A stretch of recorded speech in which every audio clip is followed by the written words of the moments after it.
My son thought he could discard me via text message like a piece of scrap metal.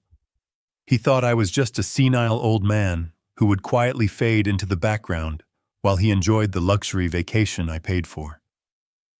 He forgot that before I was a retiree, I was a precision engineer. When I read his text on the morning we were supposed to leave telling me I was no longer invited to the cruise I had funded, I didn't cry. I didn't beg. I simply walked into my home office, opened my safe, and initiated a sequence of events that would strip them of everything they took for granted. They wanted a private family vacation without the old man. Well, I decided to give them more privacy than they could ever handle. By the time they return to shore, they won't even have a home to come back to. Before I tell you exactly how I dismantled their entire lives in less than a week, let me know in the comments where you are watching from. Hit that like button if you believe that respecting your parents is a non-negotiable rule of life. My name is Thomas Miller. I am 70 years old, and for the last 4 decades, my hands have been stained with grease and metal shavings. I built Miller Precision Mechanics from a single lathe in a garage into a regional powerhouse. I made parts for aerospace companies, for medical devices, for things that require absolute perfection. My wife Martha, God rest her soul, was the heart of the operation, while I was the hands. When she passed away 3 years ago, the silence in our house was louder than any machine in my shop. To fill that silence and to secure the future for my son Brian and his wife Kimberly, I made the hardest decision of my life. Last month I sold the shop. I signed the papers, handed over the keys to a conglomerate, and walked away with a check for $3.8 million after taxes. I haven't told Brian the full amount yet. He knows I sold it, but he thinks I just got enough to retire comfortably. I wanted to surprise them. I wanted to set up trust funds for grandchildren that don't even exist yet. To celebrate this new chapter, I booked us a family cruise to the Mediterranean. It wasn't just any cruise. I booked the royal suite for them and a connecting stateroom for me.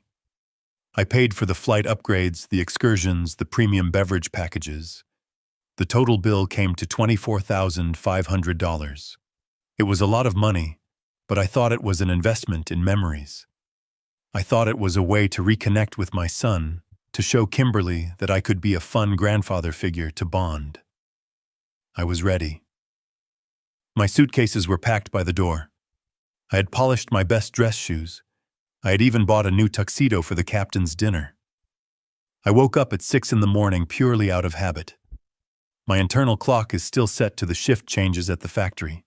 I was sitting at the kitchen table nursing a black coffee, feeling a mix of excitement and anxiety when my phone buzzed against the wood. It was a text from Brian. I put on my reading glasses, expecting a message about what time they would pick me up. Instead, I read the words that made my blood run cold. Dad, change of plans. We think it is best if you sit this one out. Kimberly really needs us to focus on our marriage right now, and she wants it to be just family. We will send you photos. Love you. Just family. I stared at those 2 words until they blurred. Just family. As if I were a neighbor or a distant acquaintance. As if I hadn't changed his diapers, paid for his college tuition at Harvard, and bought the house they were currently sleeping in. I am his father. I am the definition of his family. I didn't reply by text. I needed to hear his voice. I needed him to say this to me man to man. I dialed his number. It rang 4 times. I expected it to go to voicemail, but then the line clicked open. It wasn't Brian. It was Kimberly. Thomas, she said. Her voice wasn't apologetic. It was sharp, impatient, like she was talking to a telemarketer. Did you not get Brian's text? We are really busy trying to get everything packed. I gripped the phone tighter. Kimberly. I paid $25,000 for this trip.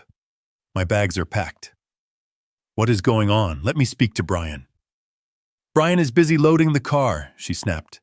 And honestly, Thomas, this is exactly why we need this time apart. You are always hovering. Look, let's be real. You are 70. You walk slow. You complain about the food. You need naps. You kill the vibe. This is supposed to be a luxury vacation, not a nursing home excursion. We want to enjoy ourselves without having to worry about whether Grandpa can keep up.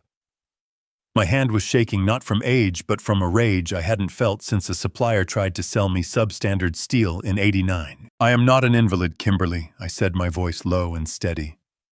I run 5 miles a week. I just sold my company for millions.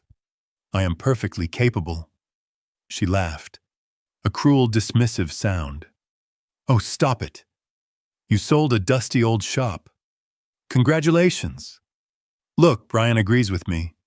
He just didn't want to hurt your feelings, so he sent the text. We need space. We need to reconnect as a couple, and having you there asking questions and telling the same boring stories about Martha, it is just not going to work. Stay home. Watch some TV. We will bring you back a souvenir. She hung up.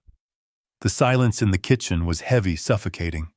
I looked at my reflection in the dark window. I didn't see a decrepit old man. I saw Thomas Miller, the man who could spot a microscopic fracture in a turbine blade with his naked eye.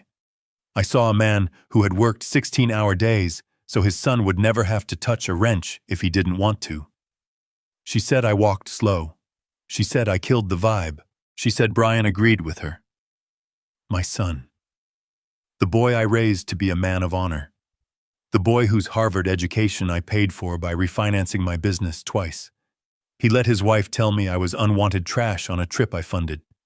He hid behind a text message because he was too cowardly to look me in the eye. I looked at the luggage by the door, the new tuxedo still in its plastic wrap. The excitement I had felt 5 minutes ago had evaporated, replaced by a cold, hard clarity. They didn't want me. They wanted my money. They wanted the lifestyle I provided, but they didn't want the man who earned it. I sat there for a long time listening to the refrigerator hum. I thought about Martha. I thought about how she wore the same winter coat for 10 years so Brian could have the best textbooks.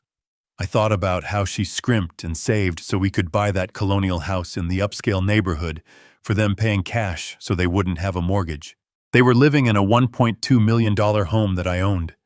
They were driving cars I leased. They were going on a vacation I paid for. And they had the audacity to tell me I wasn't family. A calm settled over me. It is the same calm I get when I have to troubleshoot a catastrophic machine failure. You don't panic. You assess the damage. You isolate the variables. And then you fix it.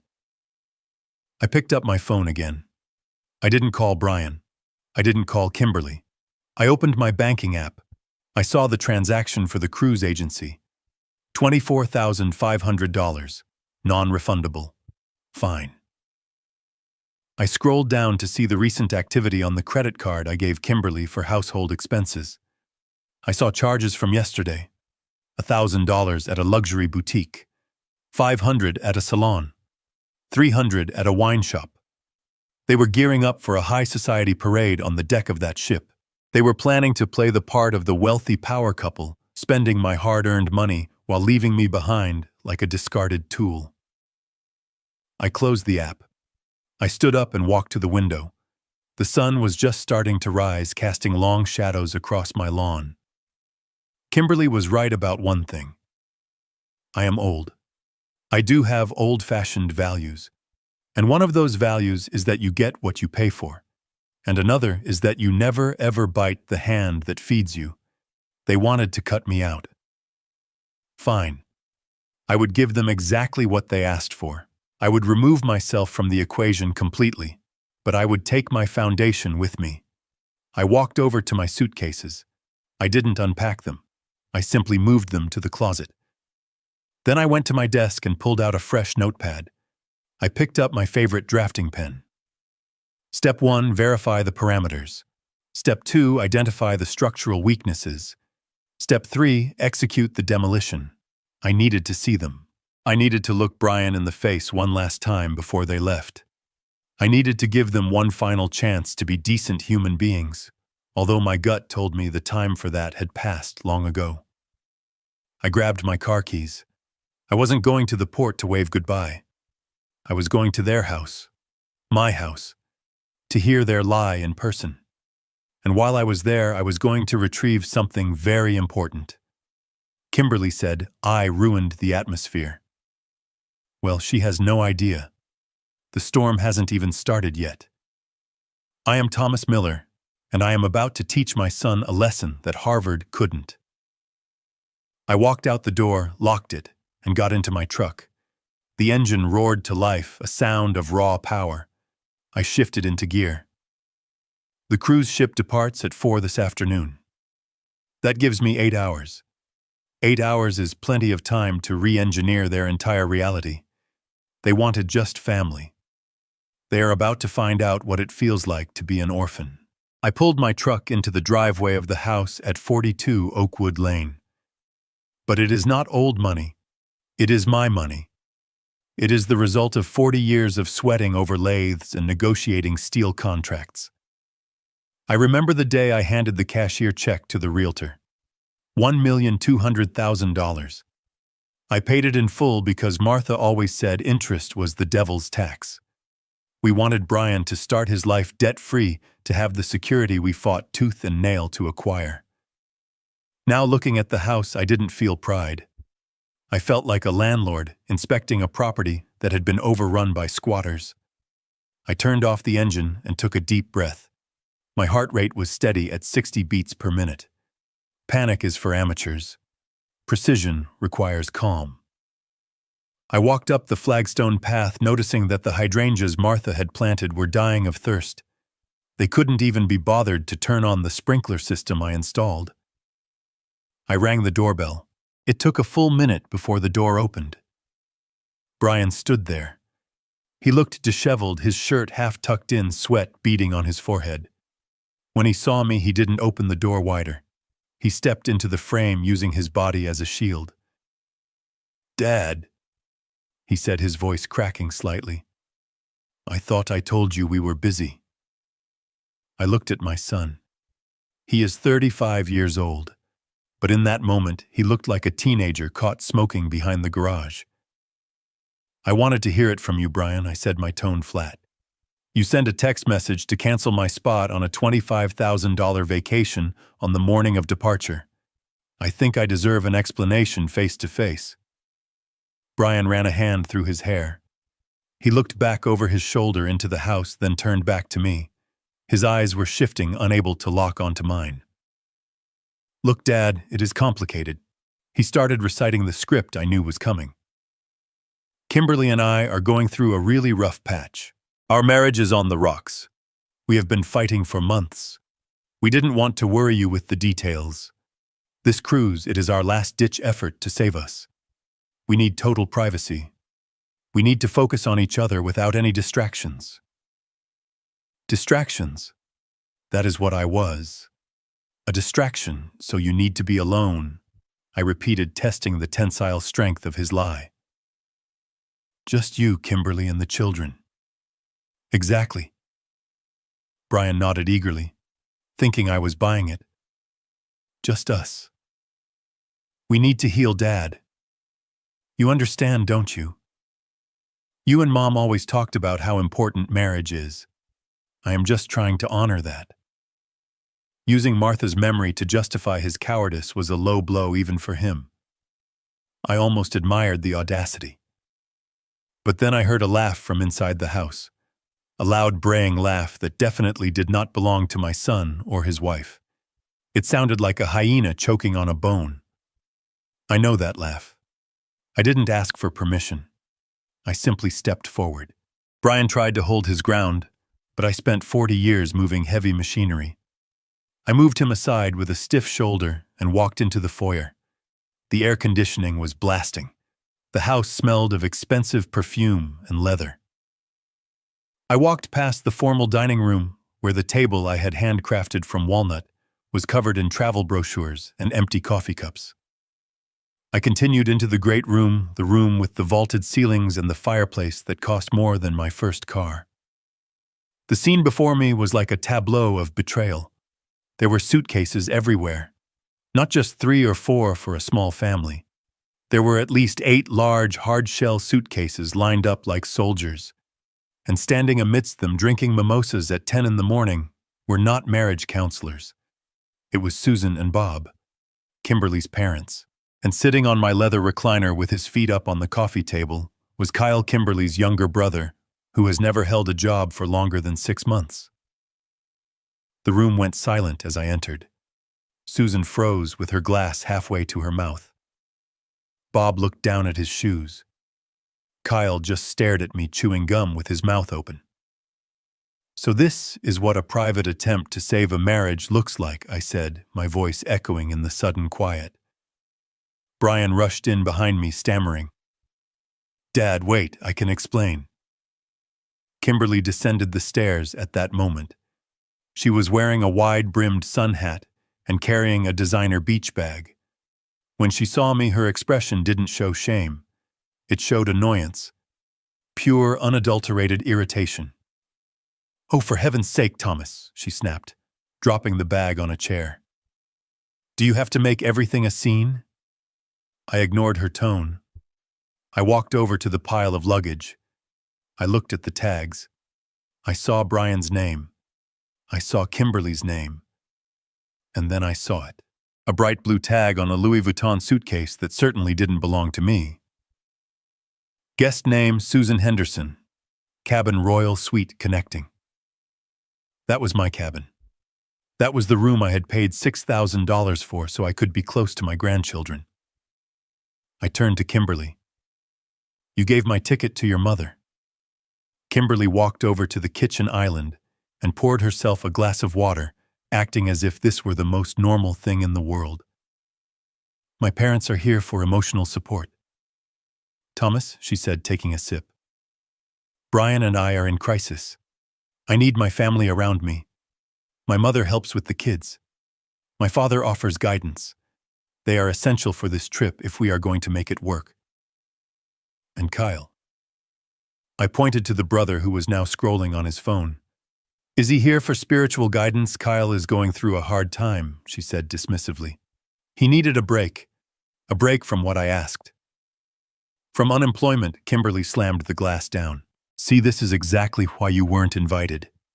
You are negative. You are critical. You judge everyone. My family brings light and energy. You bring heaviness. You walk around checking the thermostat and inspecting the floorboards like a building inspector. It is exhausting, Thomas. We are going on a luxury cruise to the Mediterranean. We want to drink wine and laugh and relax. We don't want to listen to you talk about gear ratios and interest rates." I looked at Brian. He was standing by the fireplace looking at the floor. He wouldn't even look at me. He was letting his wife eviscerate his father in the house his father bought. "Brian," I said, "I paid $24,500 for this trip. I transferred the funds 3 months ago." Brian mumbled something. "Speak up," I commanded. "We appreciate the gift, Dad," he said, finally looking up with pleading eyes. "We really do, and we will pay you back someday. But right now, Kimberly needs this. She needs her family. Her family." The words hung in the air. I looked at Susan and Bob. They were wearing new clothes, expensive resort wear. I recognized the brand logos. I looked at the pile of luggage. I did a quick mental calculation. The clothes, the luggage, the upgrades they must have purchased to add Kyle to the itinerary. They had easily spent $10,000 in the last week. Money that came from the joint account I funded. So I said slowly, piecing it together. "You are taking the vacation I paid for. You are staying in the suite I booked. And you are bringing the in-laws who haven't contributed a dime to this household, all while telling me I am too old and boring to join." "It is not about the money," Thomas Susan chimed in, her voice shrill. "It is about the family dynamic. You just don't fit the vibe." The vibe. That word again. I looked around the room one last time. I memorized every detail. The wine stain on the rug they hadn't cleaned. The scratches on the hardwood floor from dragging suitcases. The way Kimberly looked at me with utter contempt, like I was the hired help, who had overstayed his welcome. I realized then that there was no saving this. There was no misunderstanding. This was a hostile takeover. They had taken my resources, my generosity, and my love, and they had weaponized it against me.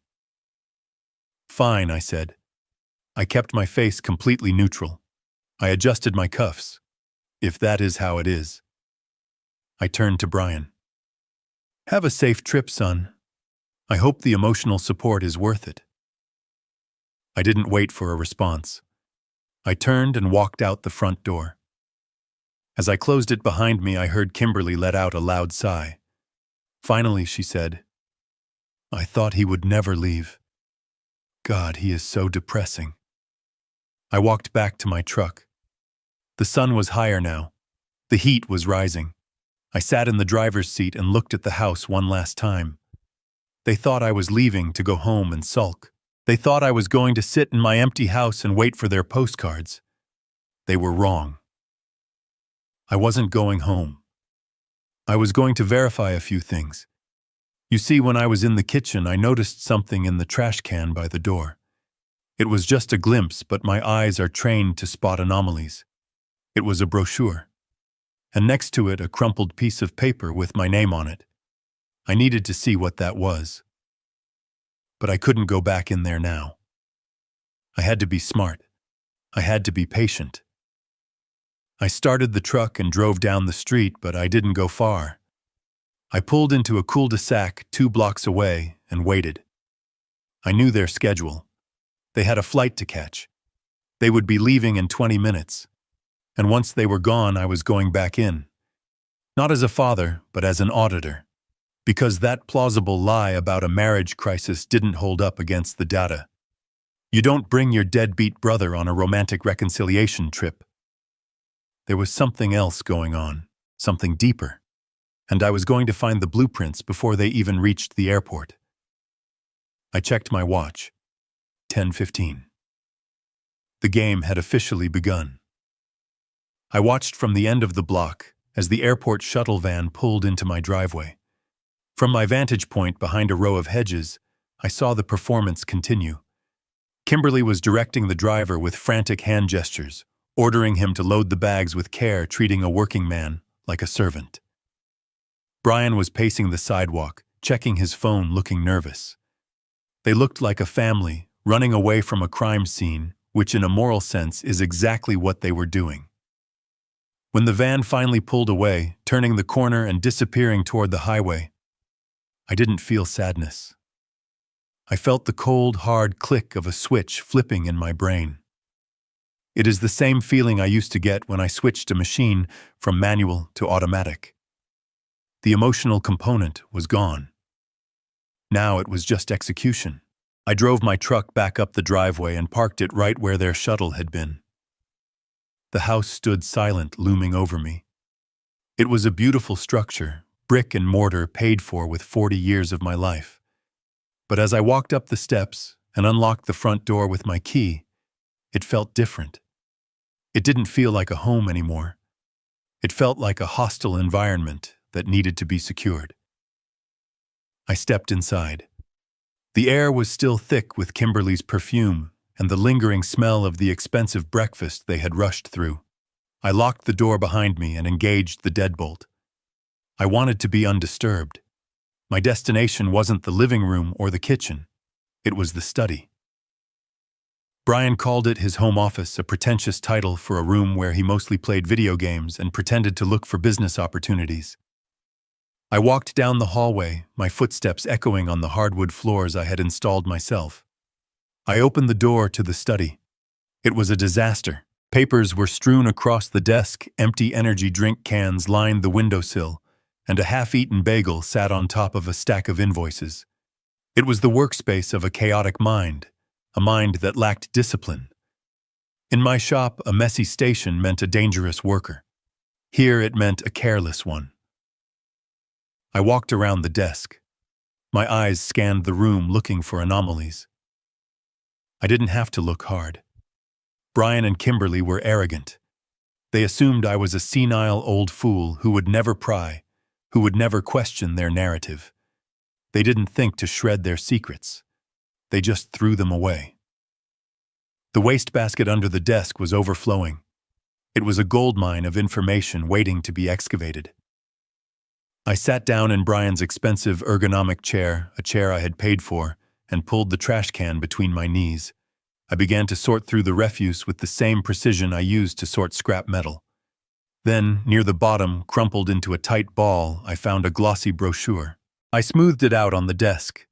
The cover featured a generic stock photo of smiling elderly people playing checkers in a sunlit room. The title read, Golden Horizon Charity Care Facility. Charity care. I frowned. Why would my son be looking at a charity facility? I had millions in the bank. I had excellent health insurance. I had just sold my company for a fortune. I flipped the brochure open. It wasn't a luxury retirement community. It was a state-subsidized facility for the indigent. The text boasted about low-cost shared rooms and government assistance programs. I dug deeper into the trash. I found a printed email torn in half. I pieced it together. It was a correspondence between Kimberly and an admissions director at Golden Horizon. The email read, We understand the patient has significant assets, but we are looking for a facility that can handle aggressive dementia cases without draining the estate. We need to preserve the capital for family needs. Is there a way to qualify for state aid if we restructure his ownership status, aggressive dementia? My hands went still. I have never had a memory lapse in my life. I can recite the serial numbers of machines I sold 10 years ago. They weren't just planning to put me in a home. They were building a narrative that I was losing my mind. They wanted to warehouse me in a low-budget facility to save my money, so they could spend it on themselves. But the smoking gun was at the very bottom of the bin. It was a draft document, heavy bond paper, with sticky notes attached to the margins in Kimberly's handwriting. Durable power of attorney and guardianship petition. I started reading. The legal jargon was dense, but the intent was crystal clear. The document was a petition to the court to declare Thomas Miller, that is me, mentally incompetent, due to advanced cognitive decline. It requested that Brian Miller be appointed as my legal guardian with full control over all financial assets, real estate, and medical decisions. There was a note in red ink in the margin next to the clause about liquidating assets. It said, check with lawyer if we can sell the remaining machine shop shares immediately after the order is signed. Need cash for Kyle's situation. Kyle, Kimberly's deadbeat brother. The puzzle pieces snapped together with a terrifying clarity. The cruise wasn't a vacation. It was a holding pattern. They wanted me out of the way, or perhaps they realized that taking me on the cruise was too risky. If I was around them for 10 days, I might overhear something. I might see the credit card alerts. By leaving me behind, isolated and rejected, they probably hoped I would fall into a depression. Or maybe they planned to come back and claim that my behavior regarding the trip, my anger, my confusion, was proof of my dementia. They were going to gaslight me into a straitjacket. I looked at the date on the draft. It was created 3 days ago. While I was packing my tuxedo, excited to spend time with my grandchildren, my son was drafting the legal paperwork to strip me of my human rights. He was planning to declare me invalid so he could sell off the last remnants of my life's work to pay for his brother-in-law's gambling debts, or whatever trouble Kyle was in. I felt a wave of nausea, but I pushed it down. There is no room for sickness in the middle of a critical operation. I looked up at the wall where a framed photo of Brian graduating from college hung. He looked so proud in that picture. I remembered how hard Martha and I had worked to pay that tuition. I remembered the overtime, the missed holidays, the sacrifices. We did it so he would have a better life. We didn't do it so he could become a monster. I took out my phone and photographed every single document. The brochure, the torn email, the draft petition with the handwritten notes. I made sure the resolution was high, the text legible. Then I carefully folded the physical papers and placed them in my inside jacket pocket. These were not just trash anymore. They were evidence. They were the ammunition I would use to defend my life. I stood up and walked out of the study. The house felt even colder now. It wasn't just a building anymore. It was a crime scene where a conspiracy had been hatched. I looked at the furniture, the art on the walls, the expensive electronics. All of it paid for by me. All of it enjoyed by people who viewed me as nothing more than an obstacle to their inheritance. I walked into the kitchen. I needed water. My throat was dry as dust. As I filled a glass from the tap, I noticed a calendar on the refrigerator. It was one of those family organizers Kimberly loved to display. Today's date was circled in red Mediterranean cruise. Underneath it, in smaller letters barely legible, was a note. Call Dr. Evans, re-competency, eval upon return. They had a schedule. They had a timeline. They thought they had weeks to execute their plan. They thought the old man was sitting at home crying over a missed boat ride. They had no idea that the old man was currently standing in their kitchen holding the blueprints to their destruction. I finished the water and set the glass down in the sink. I didn't wash it. Let them find it. Let them wonder who was here. I checked my watch. 11 a.m. My lawyer James Morrison would be in his office. James was an old shark, a man I had used for my business contracts for 30 years. He was ruthless, expensive, and loyal only to the person paying the retainer. And right now, that person was me. I needed to secure my assets before they could file that petition. I needed to ensure that even if they managed to fool a judge, they would find the vault empty. But more than that, I needed to know the full extent of the financial damage. If they were desperate enough to put me in a charity home to save money, it meant they were bleeding cash faster than I realized. I walked to the front door. I paused, looking at the alarm keypad. I knew the code. It was my birthday. How ironic. They used my birth date to secure the house I bought them, while plotting to end my life as a free man. I punched in the code to arm the system. I wanted them to know the house was secure. I wanted them to feel safe on that ship, sipping their cocktails, thinking everything was proceeding according to plan. I stepped out into the bright morning sun.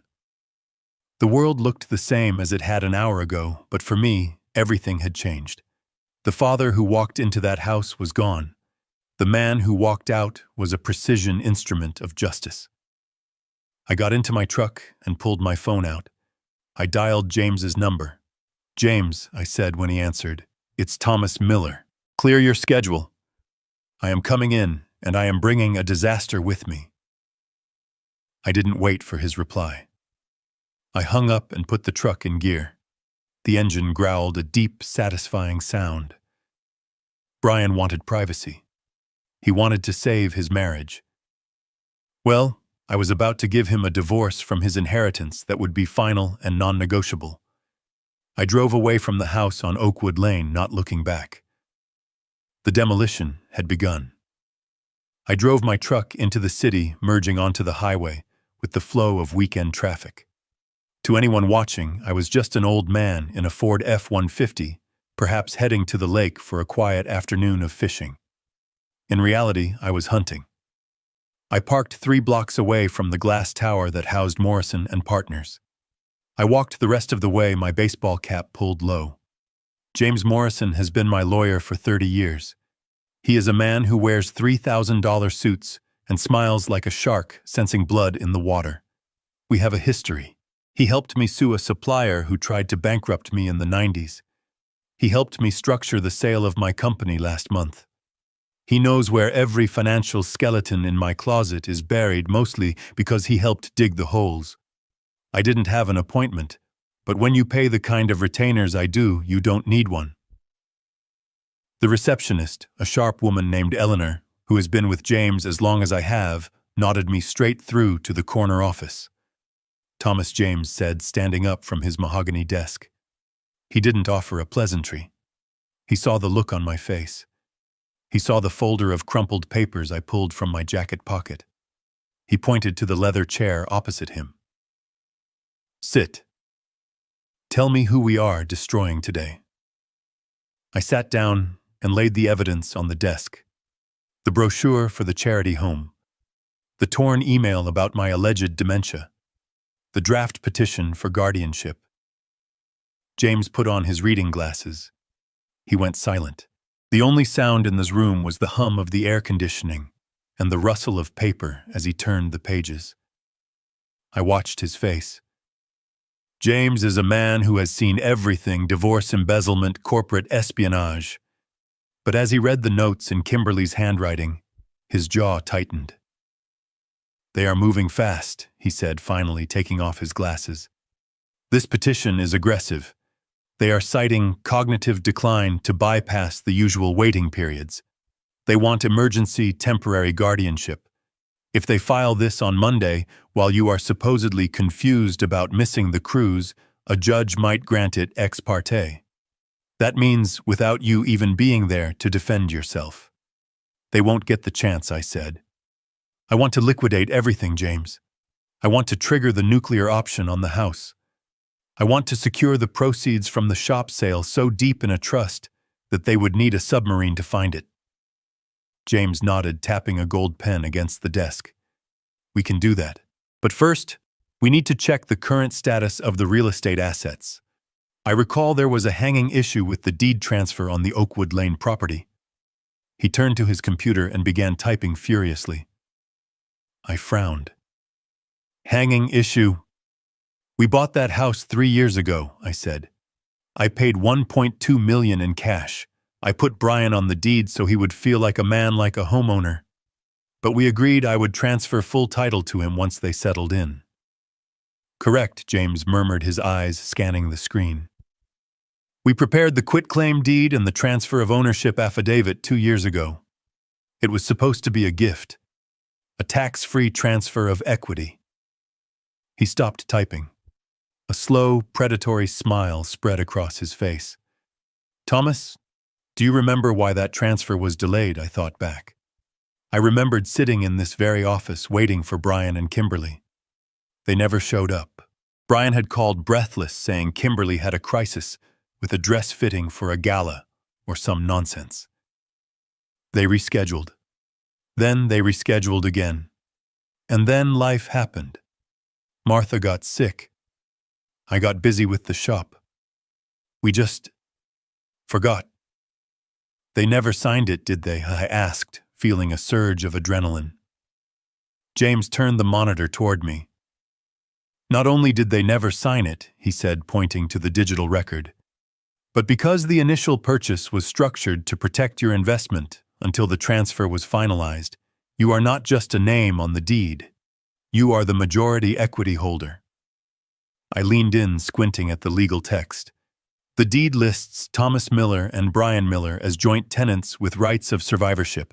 But there is an addendum here, Clause 14b, which specifies that until the quitclaim is executed, the primary investor, that is, you, retains 51% controlling interest in the property. 51%. I sat back, letting the number sink in. I didn't just own a room in that house. I owned the house. Brian was, for all legal purposes, a minority shareholder living in my corporate headquarters. That means I can force a sale, I said. James chuckled darkly. Thomas, with 51%, you can paint the house pink and turn it into a petting zoo if you want. But yes, you can force a sale. You can petition for a partition action. Since the property cannot be physically divided, the court will order it sold, and the proceeds split according to equity. And since you paid the initial $1.2 million, we can argue for reimbursement of the capital contribution before any split of the appreciation. That is the lever, I said. That is how I get them out. But there is more. James said, his voice dropping an octave. While I was pulling the property records, I ran a standard liability check on Brian. I wanted to see if there were any liens against the house that might complicate the sale. He handed me a fresh sheet of paper. It was a credit report, but not a normal one. It was a business credit profile linked to an LLC I didn't recognize. Miller Future Ventures. What is this? I asked. Your son has been busy, James said grimly. He registered this LLC 6 months ago. He used your old machine shop's address as the registered headquarters. He used your last name and the reputation of your business to secure lines of credit. I scanned the numbers. My stomach churned. Business loan high-risk lender of $500,000. Venture capital bridge loan $750,000. Private equity promissory note $800,000. Total liabilities $2,050,000. He borrowed $2 million, I whispered. On what collateral? He doesn't have $2 million. He used the implied collateral of his inheritance, James explained. And he likely showed these lenders the draft paperwork of the house transfer, claiming he owned the asset, free and clear. He has been leveraging assets he doesn't fully own to fund. What I remembered the conversation in the trash. The gambling debts. The brother-in-law Kyle. It is not a business, I said, my voice hardening. It is a hole. He is digging a hole to bury his wife's family problems, and he is using my shovel to do it. That explains the rush to put you in a home, James said. If he becomes your guardian, he gets control of your $3.8 million from the shop sale. He uses that to pay off these high-interest loans before the sharks come collecting. He was going to liquidate your life to save his own skin. The picture was complete. It wasn't just greed. It was desperation. Brian wasn't just a bad son. He was a drowning man trying to use his father as a flotation device. The silence in the office was absolute. I looked at the papers. $2 million in debt. A plot to imprison me. A wife who viewed me as luggage. I looked up at James. Draft the partition action, I said. I want the house listed for sale on Monday morning. I want a notice of eviction prepared. And James, yes, Thomas. Contact these lenders. Inform them that Miller Future Ventures has no affiliation with Miller Precision Mechanics. Inform them that the registered address is fraudulent. And tell them that the primary asset Brian claimed to own the house on Oakwood Lane is actually majority owned by a hostile party who has no intention of covering his debts. James smiled. That will trigger immediate default clauses. They will call in the loans instantly. He will be insolvent within 48 hours. Good, I said, standing up. He wanted a private vacation. He wanted to be the man of the house. I am going to give him exactly what he wants. I am going to give him the full, unadulterated experience of being a man who has to stand on his own 2 feet without his daddy's wallet to prop him up. I walked to the window and looked out at the city. Somewhere out there near the airport, my son was probably boarding a plane, sipping a drink, thinking he had pulled off the perfect crime. He thought he had weeks to maneuver. He thought the old engineer was at home watching game shows and napping. He forgot that I built my fortune on precision and timing. I checked my watch. 1 p.m. They would be taking off soon. I turned back to James. One more thing. Do you still have that contact at the security firm? The one who specializes in surveillance, James raised an eyebrow. I do. Why? Because I found out about this cruise on the day of departure, I said. I missed the boat. But Kimberly, she bought a new wardrobe for this trip. Expensive dresses. And I know for a fact she hasn't packed them all yet. Some of them are probably still hanging in her closet, waiting for the final packing round before they left. Or maybe she packed them, but left the tags and receipts. I paused, formulating the next phase of the plan. I need a bug, James. A listening device. Small. Button size. You want to bug them? James asked, looking skeptical. Thomas, that is legally gray. I am the majority owner of the house, I reminded him. I have the right to secure my property, and I am not going to put it in the wall. I am going to put it in something that is traveling with them. James stared at me for a moment, then let out a short, sharp laugh. You are going to plant it in her luggage. I am going to plant it on her person, I corrected. I saw a dress in the hallway, a hideous sequined thing she plans to wear for the captain's dinner. It has a thick hem. Get me the device, James. I have a fishing trip to finish. James opened his desk drawer and pulled out a small black box. He tossed it to me. Battery life is 10 days, he said. Voice activated.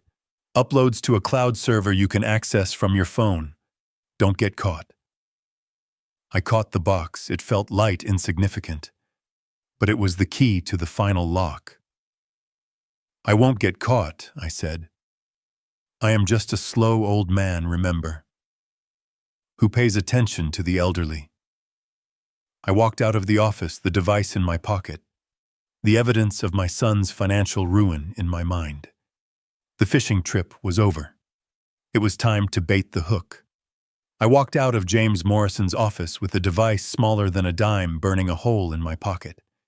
It was a matte black disc, smooth and cold, weighing less than 3 grams. To the untrained eye, it looked like a spare button or a piece of plastic debris. To me, it was the most important piece of machinery I had ever handled. It was a listening device with a 10-day battery life voice activation and a direct uplink to a secure cloud server I could access from my smartphone. The drive back to Oakwood Lane was a blur of calculation. I wasn't thinking about the traffic or the heat. I was thinking about seams fabric density and audio clarity. I spent 40 years engineering parts that had to perform under extreme pressure. Installing a bug into a dress was not espionage to me. It was a retrofit.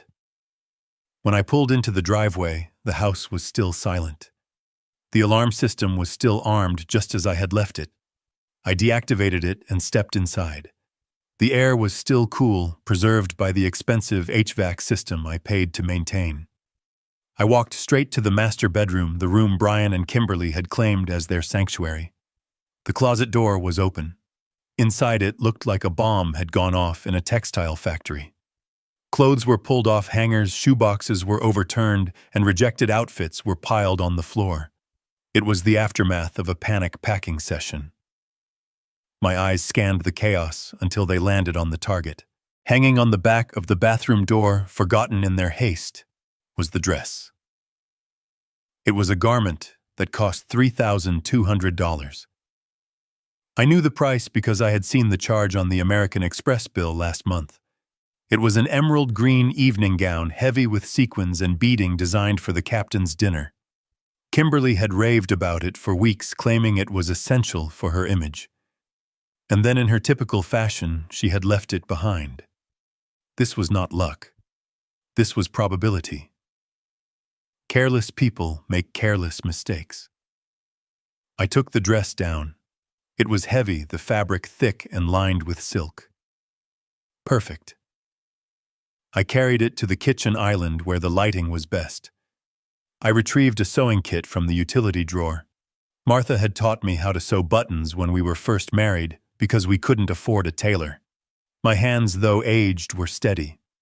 When I was done, I smoothed the fabric. Invisible.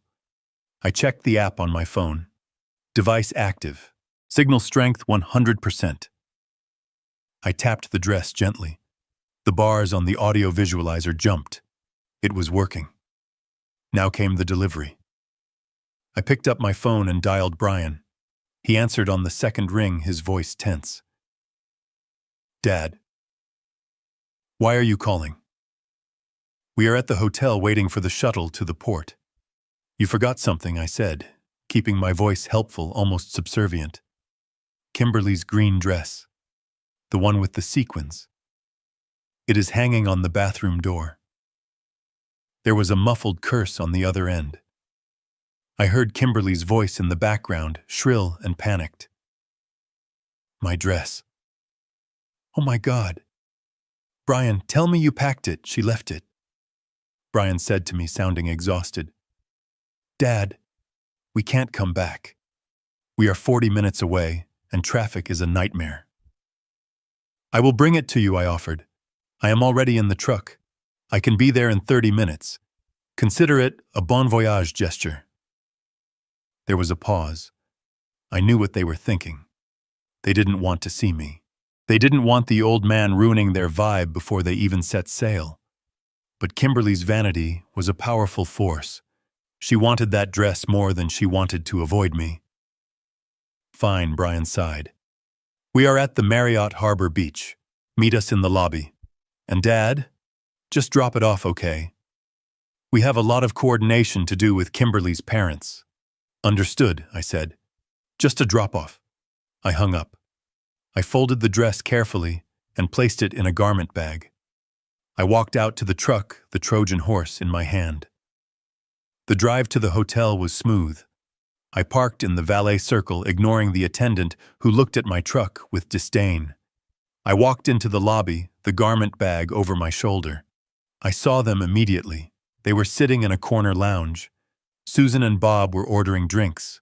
Kyle was asleep on a sofa. Brian and Kimberly were arguing in hushed tones. I walked over. Kimberly looked up, her eyes landing on the garment bag like a predator spotting prey. You found it, she said, not saying thank you, but reaching out her hand. I handed it to her. Safe and sound, I said. I wouldn't want you to miss your big night. Thanks, Dad, Brian said, not looking me in the eye. Look, we really have to go meet the coordinator. I know, I said. I just wanted to help. Have a wonderful trip. I turned and walked away. I didn't linger. I didn't beg for a hug. I walked straight back to my truck, got in, and drove to a parking lot across the street. I turned off the engine and put on my noise-canceling headphones. I opened the app. The audio feed was crystal clear. At first there was just the sound of rustling fabric as Kimberly unzipped the bag to check the dress. It's fine, I heard her say. The old fool didn't wrinkle it. Then the sound of movement. Walking. An elevator ding. They were moving to a more private area, likely their hotel room, before heading to the ship. The door clicked shut. The background noise of the lobby vanished, replaced by the hum of a quiet room. I poured myself a coffee from my thermos and listened. So is everything set? With the lawyer Kimberly's voice cut through the silence. It was sharp, devoid of the fake sweetness she used in front of neighbors. Brian's voice replied lower, more hesitant. Yes. He is drafting the petition now. We file it on Monday morning. By the time we get back from the cruise, the emergency order should be signed. Good, Kimberly said. I don't want to spend another month pretending to be nice to him. It is exhausting. Did you tell the facility about his dietary restrictions? Who cares about his diet? Brian laughed. It was a cold, unfamiliar sound. It is a state facility, Kim. They feed them whatever slop is cheapest. He will eat what he is given. My hand tightened around the coffee cup. State facility. Slop. But are you sure we can sell the shop shares immediately? Kimberly asked. Kyle's bookie is calling me every day. He needs that $50,000 by the first of the month, or he is going to start breaking legs. Don't worry, Brian assured her. Once I have power of attorney, I can liquidate whatever I want. I will claim it is for his medical care. We will sell the remaining 49% of the shop equity. That should net us at least $200,000. We pay off Kyle's debt, put the rest in the offshore account, and dump the old man in the golden horizon. Kyle's debt. Gambling. My son was planning to sell the last pieces of my legacy, the company I built with my own sweat, to pay off a thug who was threatening his deadbeat brother-in-law. But what about the house? Kimberly asked. Can we sell that too eventually? Brian said. But let's keep it for now. We can rent out his room once he is gone. Maybe turn it into an Airbnb. More income stream. They were carving up my life like a Thanksgiving turkey. I just want this over with, Kimberly sighed. I want him gone. He is just a weight, Brian. A heavy, useless weight. He is, Brian agreed.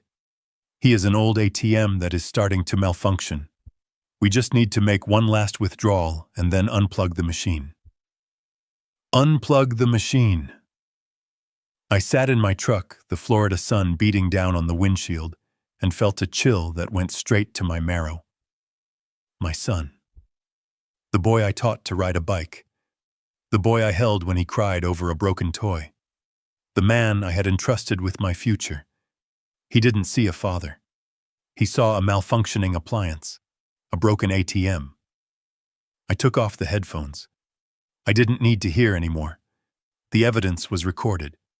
It was saved in the cloud, duplicated on 3 different servers. It was admissible. It was damning. I looked at the hotel across the street. I could see the window of what I assumed was their suite. They were in there high-fiving, drinking my champagne, planning my demise. They thought they had won. They thought the game was over. They didn't realize that the ATM had just installed a self-destruct sequence.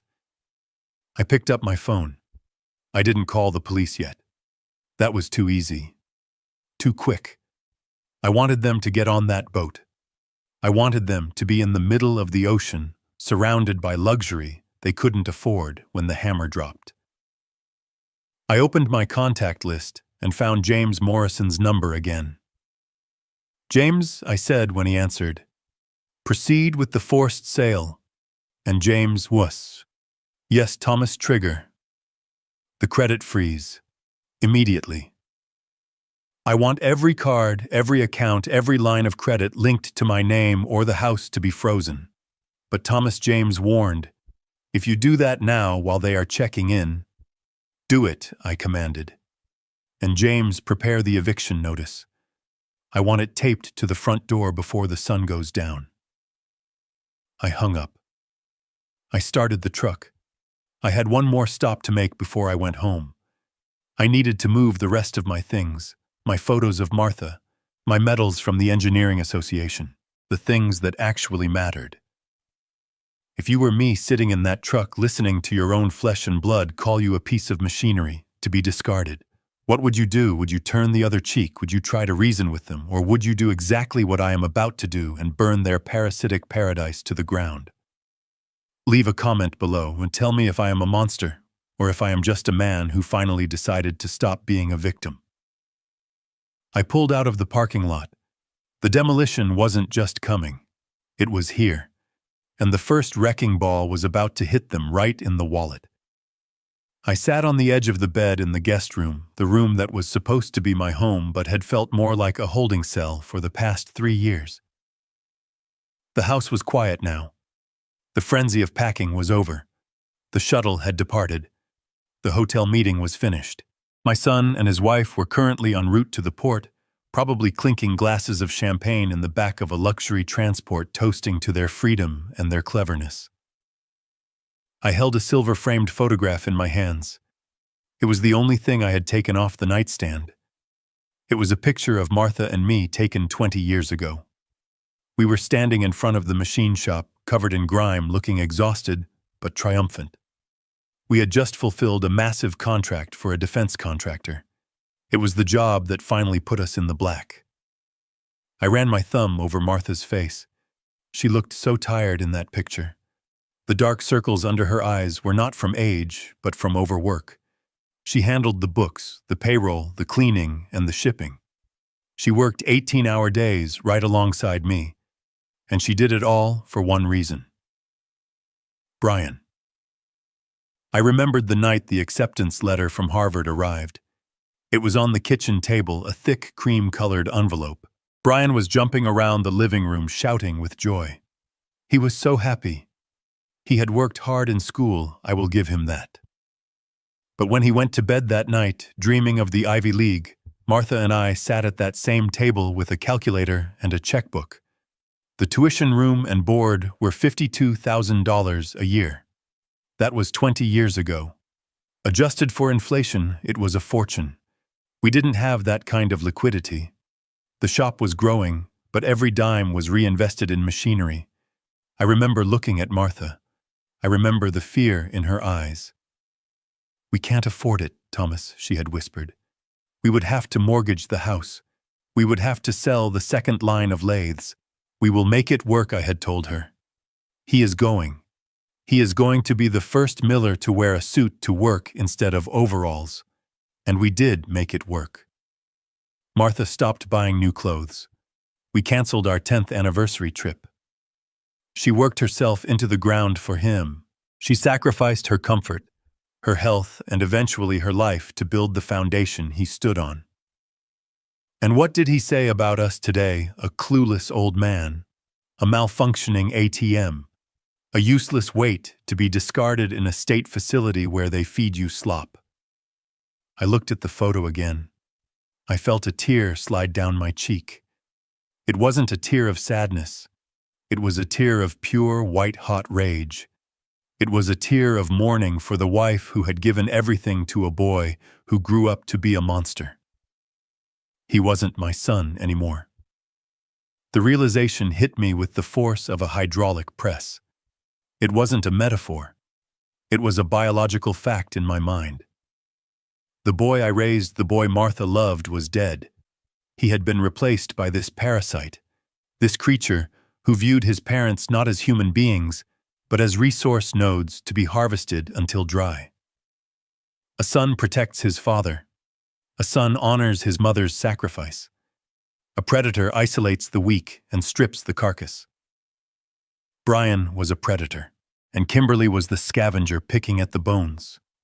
I set the photo down on the bed. I stood up and walked to the window. I looked out at the lawn I paid to have mowed.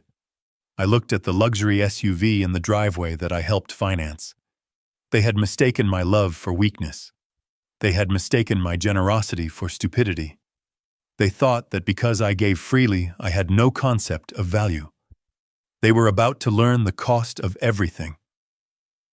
I pulled my phone from my pocket.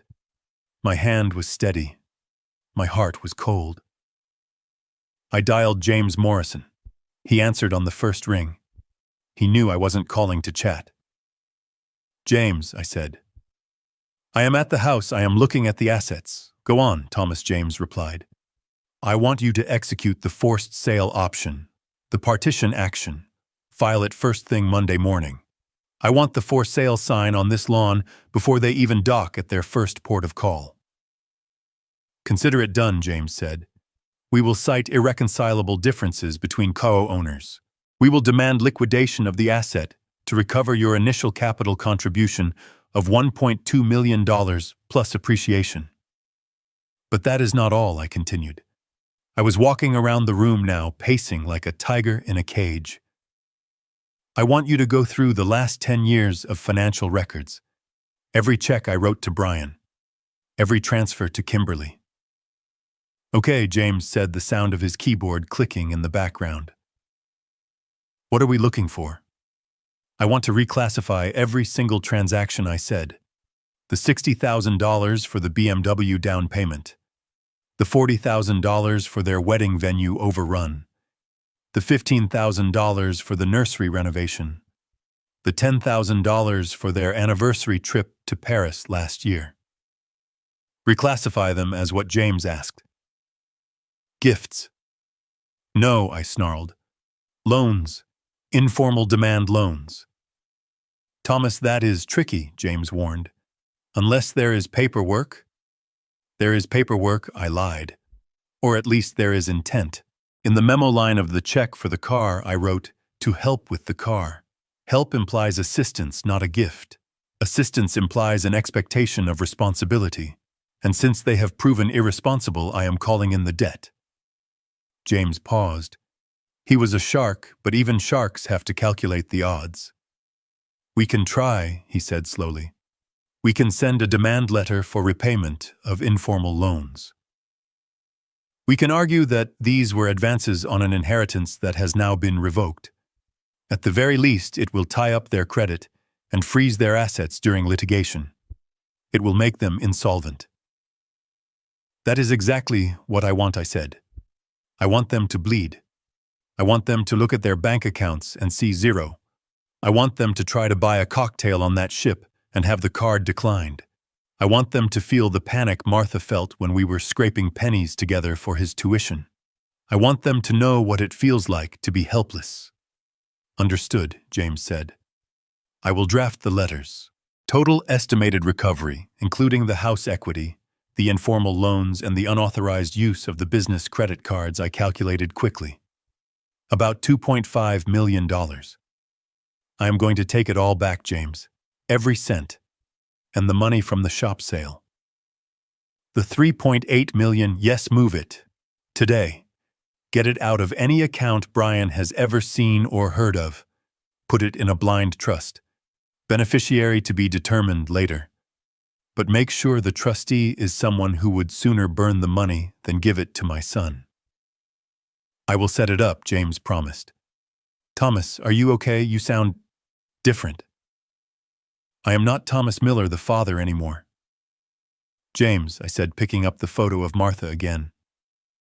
I am Thomas Miller, the engineer, and I am decommissioning a faulty unit. I hung up the phone. I packed the photo of Martha into my bag. I packed my medals. I packed the few clothes I had left here. I stripped the bed sheets.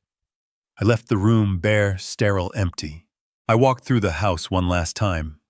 I didn't feel nostalgia. I felt disgusting. This place was a monument to my blindness. I had built a palace for people who wanted to put me in a dungeon. I stopped in the hallway. There was a portrait of the family hanging there. Me, Martha, Brian, and Kimberly on their wedding day. We all looked so happy. I took the painting off the wall. I looked at Brian's smiling face. I walked to the trash can in the kitchen, the same one where I had found the evidence of their betrayal. I didn't throw the painting away. That would be too emotional. Instead, I took a marker from the drawer. I wrote on the glass over Brian's face. Eviction notice pending. I leaned the painting against the counter, where they would be sure to see it, the moment they walked in, assuming they could even get back inside once I changed the locks. I grabbed my bag and walked to the front door. I punched in the alarm code.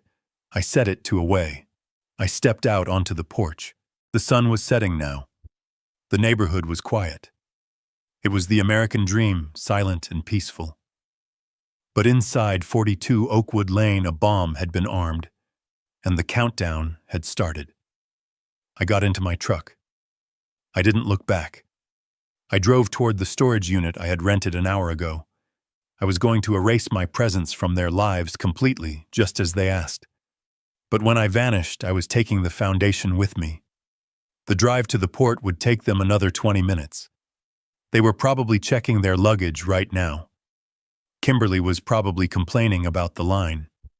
Brian was probably checking his sports bets. Enjoy it, I whispered to the empty cab of my truck. Enjoy the champagne. Because it is the last drink you will ever have on my dime. I turned onto the main road. The grief was gone. The anger was cold and hard like steel. I was ready for the next phase. I was going to the port, not to wave goodbye, but to deliver one final parting gift that would ensure their vacation was a nightmare from the very first second. I checked my pocket. I had the envelope ready. It looked like a generous cash gift. It felt thick. It felt like love.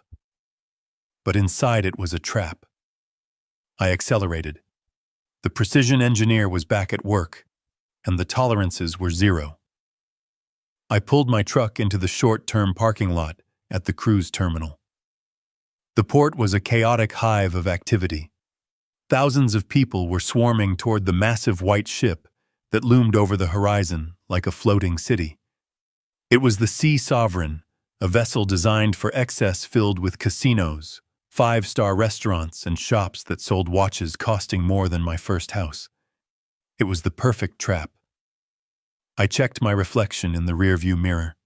I practiced my smile. It had to be the smile of a doting, slightly confused, but ultimately generous grandfather. It had to be the smile of a man who had accepted his place in the background. I adjusted my collar. I wasn't wearing my usual work shirt. I had put on a soft polo and a beige cardigan, the uniform of the harmless retiree. I got out of the truck and walked toward the terminal entrance. The heat radiating off the asphalt was intense, but I barely felt it. My blood was running cold. I scanned the crowd looking for the circus act that was my family. It didn't take long. They were near the VIP check-in line naturally. There was Susan Kimberly's mother wearing a hat that looked like a satellite dish barking orders at a porter. There was Bob looking red-faced and already halfway drunk. There was Kyle looking bored, tapping on his phone. And there were Brian and Kimberly looking stressed, checking their documents. I took a deep breath. Showtime. I approached them slowly, affecting a slight shuffle in my step. I didn't want to look dynamic. I wanted to look like the clueless old man they had laughed about in the office. "Brian Kimberly." I called out, waving my hand. They turned. The look of sheer panic on Brian's face was almost worth the price of admission. Kimberly's eyes narrowed into slits. She whispered something to Brian, probably asking why the security guard hadn't stopped me. "Dad," Brian said, stepping out of the line. "What are you doing here? We already said our goodbyes." You aren't trying to come, are you?" I stopped a few feet away, keeping my hands open and non-threatening. No, I said, forcing a chuckle. "I know, son. Just family. I respect that. I really do. I wanted to see you off. I wanted to see the ship. It is magnificent, isn't it?" Brian relaxed slightly, his shoulders dropping an inch. "Yeah, Dad. It is huge. Look, we are really in a rush. The boarding group is being called." I know, I said. "I won't keep you. I just wanted to give you this." I reached into my pocket and pulled out the envelope.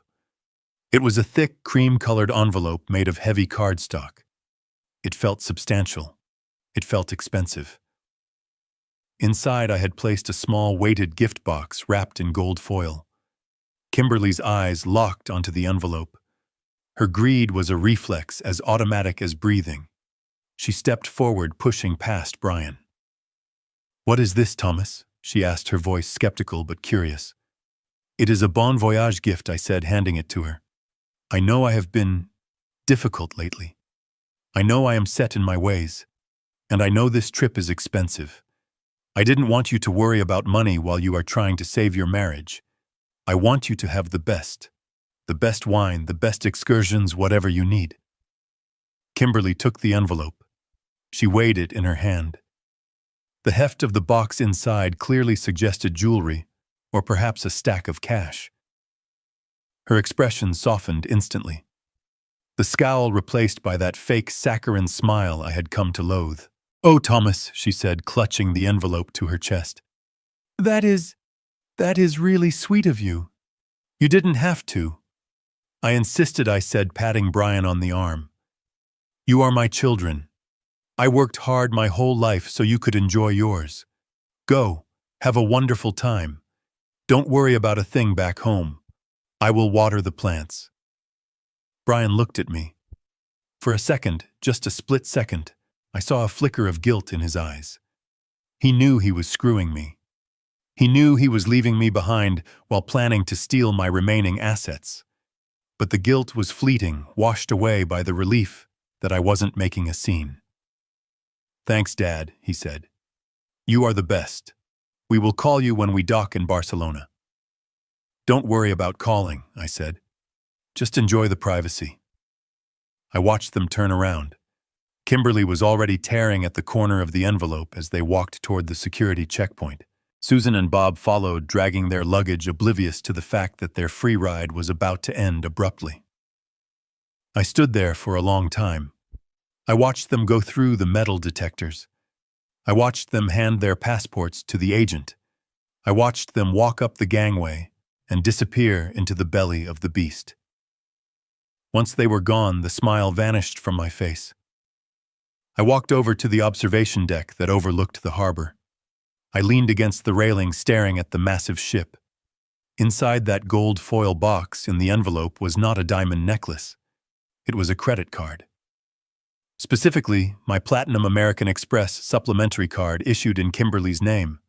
It was the card she had used for years to buy her designer bags and spa treatments. It was the symbol of her status, her magic wand, that made everything she wanted appear. She would open the box and think I was being incredibly generous. She would think I was giving her carte blanche. She would see the card and assume I had paid off the balance and raised the limit for the trip.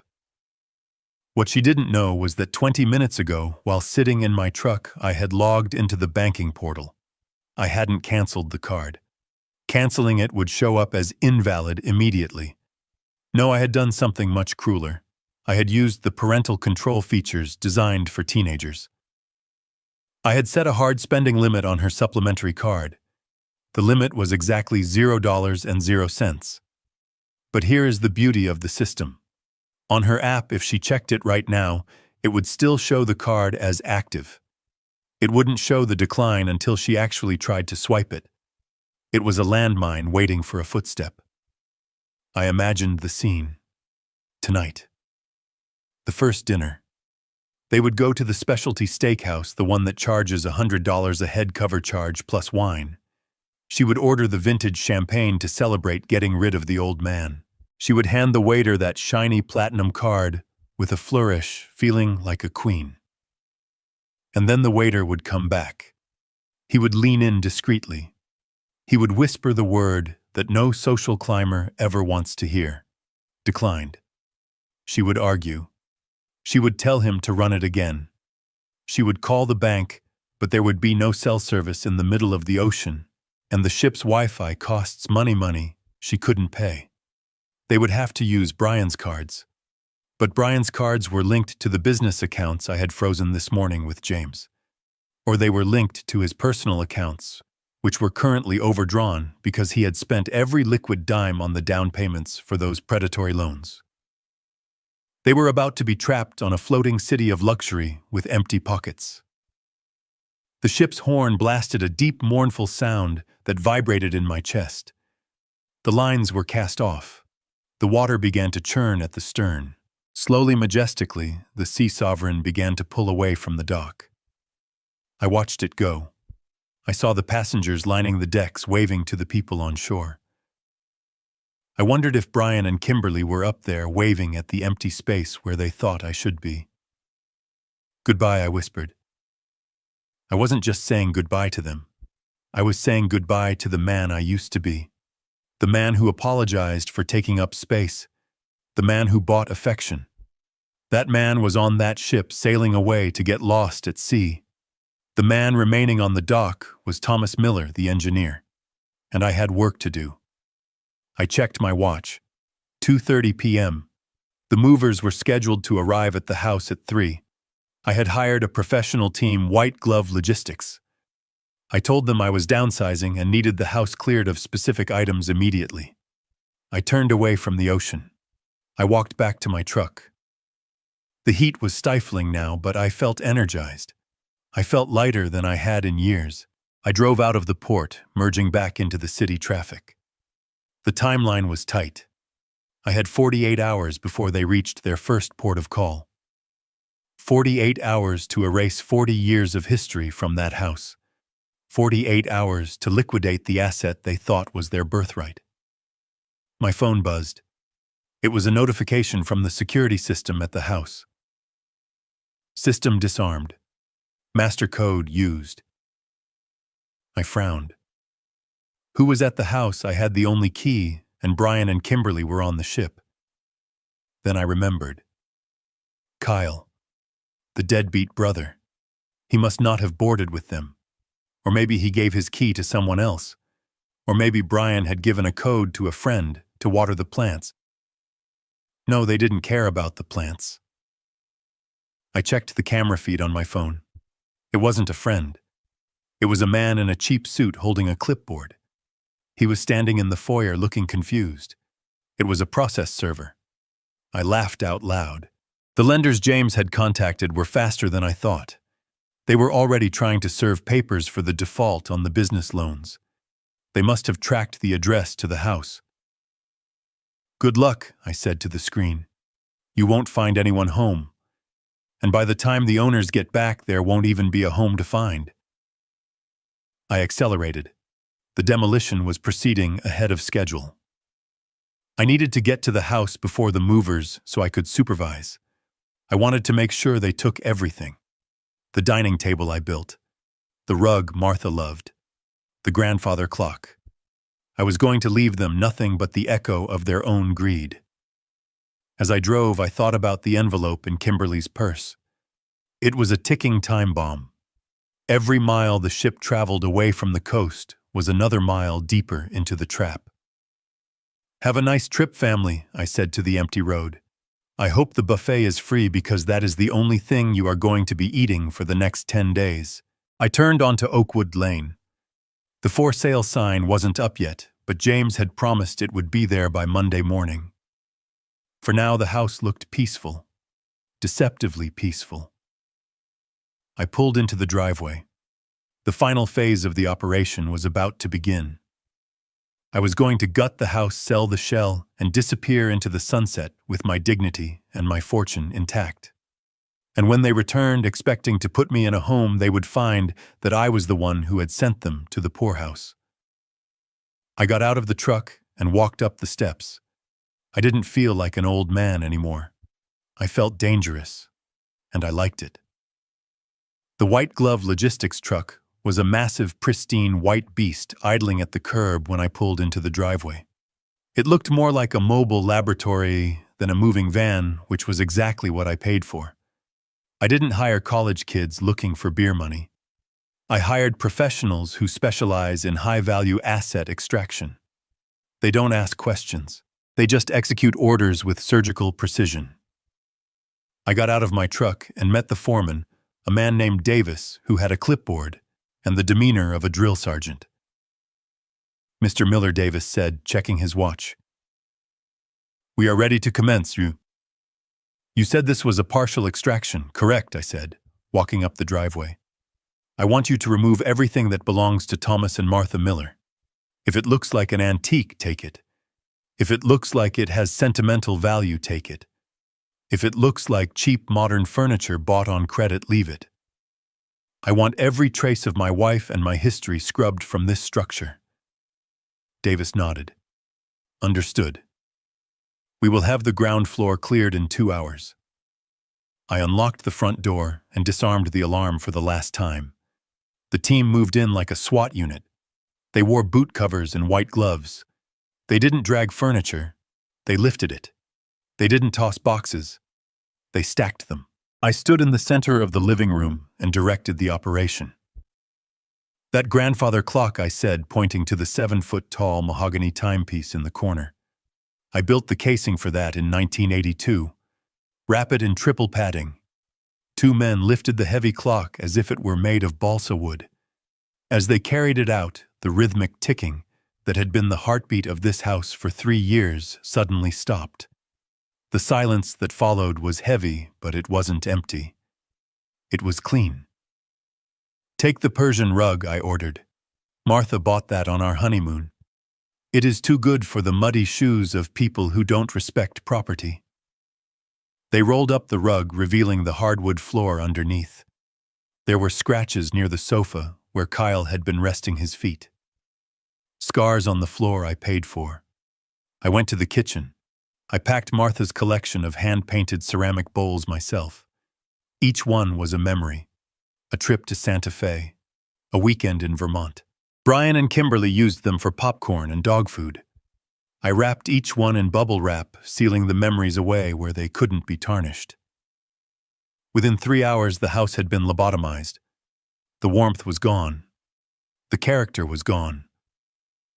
All that was left were the trendy, soulless pieces Brian and Kimberly had bought to impress their friends. The oversized leather sectional. The abstract art that looked like spilled paint. The massive television. Without my antiques to anchor the space, their furniture looked cheap and out of place like props on a bad movie set. I did a final walkthrough. The guest room was bare.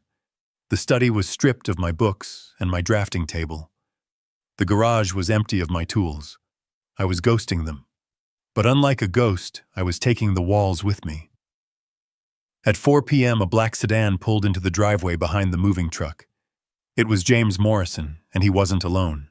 A tall, severe-looking man in a charcoal suit stepped out of the passenger side. This was Marcus Sterling, the acquisitions director for Apex Commercial Development. James had called him an hour after I left his office. Apex had been trying to buy this block for 5 years. They wanted to tear down these old colonials and put up a mixed-use office complex.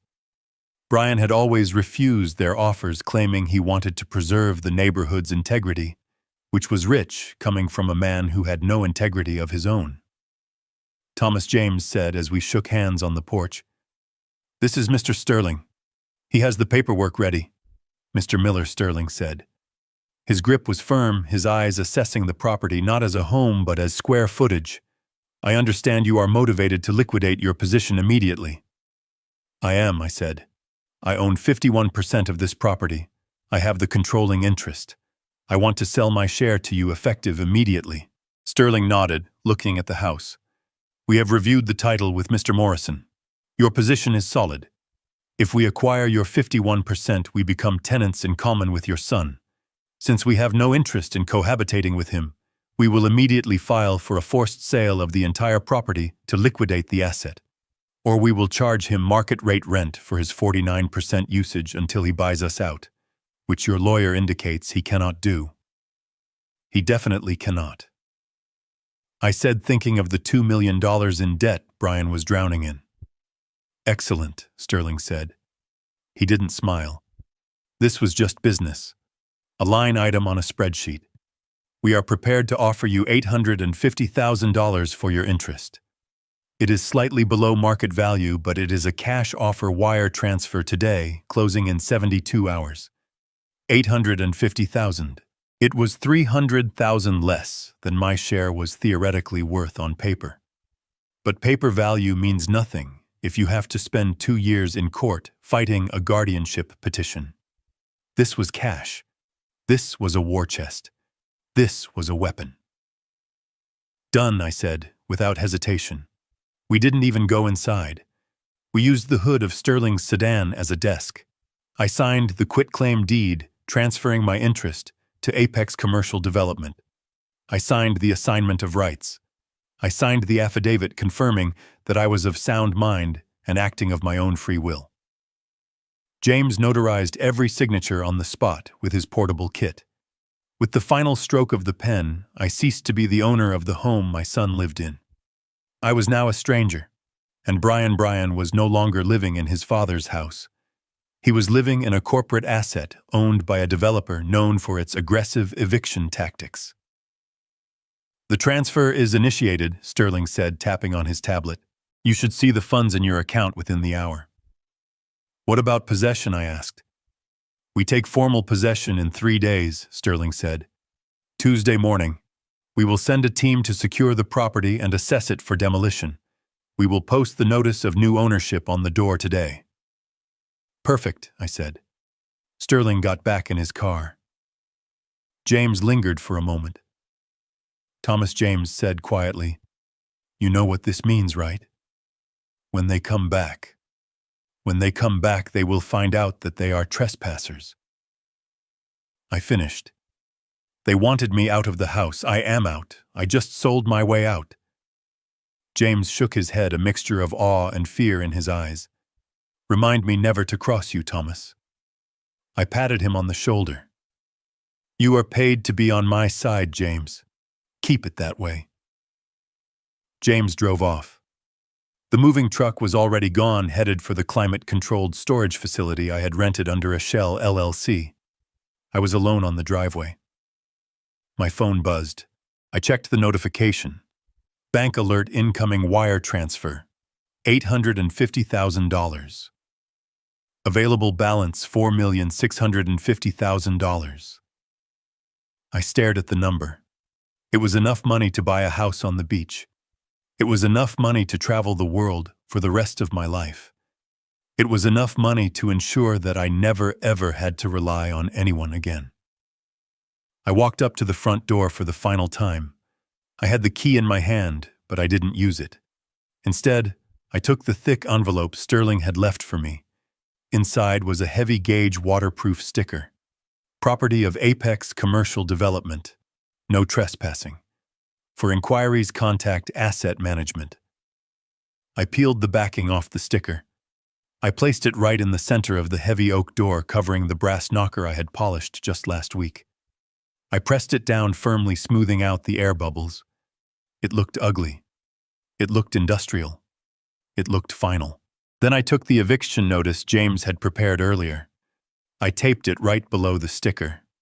Notice to occupants, Brian Miller and Kimberly Miller. Your tenancy is hereby terminated. I stepped back to admire my work. It was a masterpiece of bureaucratic violence. I checked the time. 6 p.m. The Sea Sovereign would be well into international waters by now. The casinos would be opening. The buffet would be serving dinner. And Kimberly would be reaching for that credit card any minute now. I got into my truck. I felt a strange sensation in my chest. It wasn't guilt. It wasn't regret. It was the feeling of a heavy load being lifted. The weight of expectation, the weight of trying to save people who didn't want to be saved, was gone. I backed out of the driveway. I didn't look at the house in the rearview mirror. I looked at the road ahead. I was homeless, technically, but I had never felt more at home in my own skin. I drove toward the highway. I had a hotel booked for the night. A nice one. 5 stars. And tomorrow I was going to find a balcony with a view of the ocean, order a steak, and watch the satellite tracking of a cruise ship that was carrying a cargo of fools into a hurricane of their own making. The first phase was complete. The trap was set. The house was sold. The money was safe. Now all I had to do was wait for the screams. I sat on the balcony of my hotel suite overlooking the dark expanse of the Atlantic Ocean. On the small table next to my scotch, my laptop was open, displaying a dashboard of financial ruin. Next to it, my phone was connected to the listening device I had sewn into the hem of Kimberly's $3,000 dress. The signal was strong. They were seated in the Lumiere dining room, the ship's most exclusive restaurant. I could hear the clinking of crystal, the murmur of polite conversation, and the soft strains of a string quartet. It was the sound of money. My money, or so they thought. I adjusted the volume on my headphones. Kimberly's voice cut through the ambient noise, loud and brash, amplified by the alcohol I knew she had been consuming since boarding. "This vintage is exquisite," she was saying, likely to her mother. "Thomas gave us this card specifically for tonight. He said, 'Kimberly, treat yourself.' He knows he owes us. After all the stress he caused with his moods lately, it is the least he could do." "Order another bottle?" Brian Susan's voice chimed in. "The one the sommelier recommended. The Chateau Margaux. If Thomas is paying, we should enjoy it. It is compensation for our emotional labor." Emotional labor. The term made my jaw tighten. "Sure, Mom," Brian said. His voice sounded relaxed, arrogant. He was playing the big man, the provider. "Waiter, another bottle of the Margaux, and bring the caviar service for the table." I watched my banking app. I saw the pending authorizations lining up like dominoes. They had already racked up charges at the duty-free shop. A Tag Heuer watch, designer sunglasses, a spa package for 3. The onboard system approves these charges initially based on the card on file, but it batches them for processing at dinner. And that batch was about to hit the firewall I had built. My phone buzzed. A notification from American Express. "Transaction attempt, Sea Sovereign fine dining. Amount $1,850. Status declined. Reason spending limit exceeded." I smiled. The first domino had fallen. I listened intently. There was a pause in the conversation on the ship. Then a polite foreign voice. The waiter. "Excuse me, madam. There seems to be an issue with the card." Kimberly laughed. A nervous, dismissive titter. "What issue, It is a platinum Amex. There is no limit. Try it again. You probably chipped the chip or something." "Certainly, madam." "One moment." I watched the screen. Transaction attempt, Sea Sovereign fine dining. Status declined. The waiter returned. I could hear the shift in his tone. The deference was evaporating, replaced by the cool professionalism of a man who realizes his tip is in jeopardy. "I am sorry, madam. The card has been refused by the issuer. Do you have another form of payment?" Silence at the table. "Refused." Kimberly's voice rose an octave. "That is impossible. My father-in-law just handed me that card today. He said it was for the trip. Brian, call him. Call him right now. He probably forgot to unlock the travel notification. Stupid old man. Brian's voice came next, sounding annoyed. Give me a second. I will use the business card. The Visa. It has a 50,000 limit. Just put it on that. I watched the second screen on my laptop, the dashboard for the business accounts James Morrison had flagged this morning. Transaction attempt Miller Future Ventures Visa. Status declined. Reason account frozen. Fraud alert. The waiter was back instantly. This time, he wasn't alone. I could hear the heavy footsteps of another man approaching the table. The maitre d' or perhaps security. Sir, the business card was also declined. Code 05. Do not honor. What Brian shouted. The sound of a chair scraping against the floor. That is ridiculous. I am the CEO. That account is liquid. Sir, please lower your voice, the new man said. His voice was deep, authoritative. We have a problem. The onboard system has just updated your folio. The charges you accumulated in the shops and the spa earlier, none of them have cleared. The primary payment method on file has been revoked. Revoked. A beautiful word. I stared at my phone. It began to ring. Brian's face appeared on the screen. I let it ring. I imagined him standing there, sweating in his linen suit, the eyes of the entire dining room boring into him. The other passengers, the wealthy elite they wanted so desperately to impress, were watching the facade crumble. The phone stopped ringing. Then it started again immediately. Kimberly this time. I silenced the ringer. I wasn't going to interrupt the performance. On the audio feed, panic was setting in. My card is at the bottom of my bag in the room, Susan hissed, and it has a daily limit. Bob, do you have your wallet? I didn't bring my wallet to dinner, Susan, Bob snapped. It is an all-inclusive cruise. I thought Thomas paid for everything. He did pay, Kimberly screeched. He must have messed something up. That senile idiot. He probably canceled the wrong card by mistake. Sir, madam, the security officer said. The current outstanding balance on your folio is $7,420. Until this is settled, we cannot serve you any further. And per maritime regulations regarding unpaid debts of this magnitude, we need you to accompany us to the purser's office immediately to arrange payment. If payment cannot be secured, we will have to restrict your access to the cabin.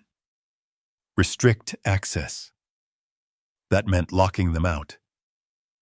You are kicking us out of dinner, Kimberly demanded. Do you know who we are? We are in the royal suite. We know which suite you are in, ma'am, the officer said coldly. But the payment for the suite itself is now showing a chargeback warning from the booking agency. James Morrison was efficient. He must have disputed the original travel charge as unauthorized use of funds. He was nuking the bridge while they were still standing on it. This is a mistake, Brian yelled. I am calling my lawyer. You can make calls from the office, sir. Please. People are trying to eat. I heard the sounds of a struggle, not physical, but the struggle of dignity dying. Chairs moving. Whispers from neighboring tables.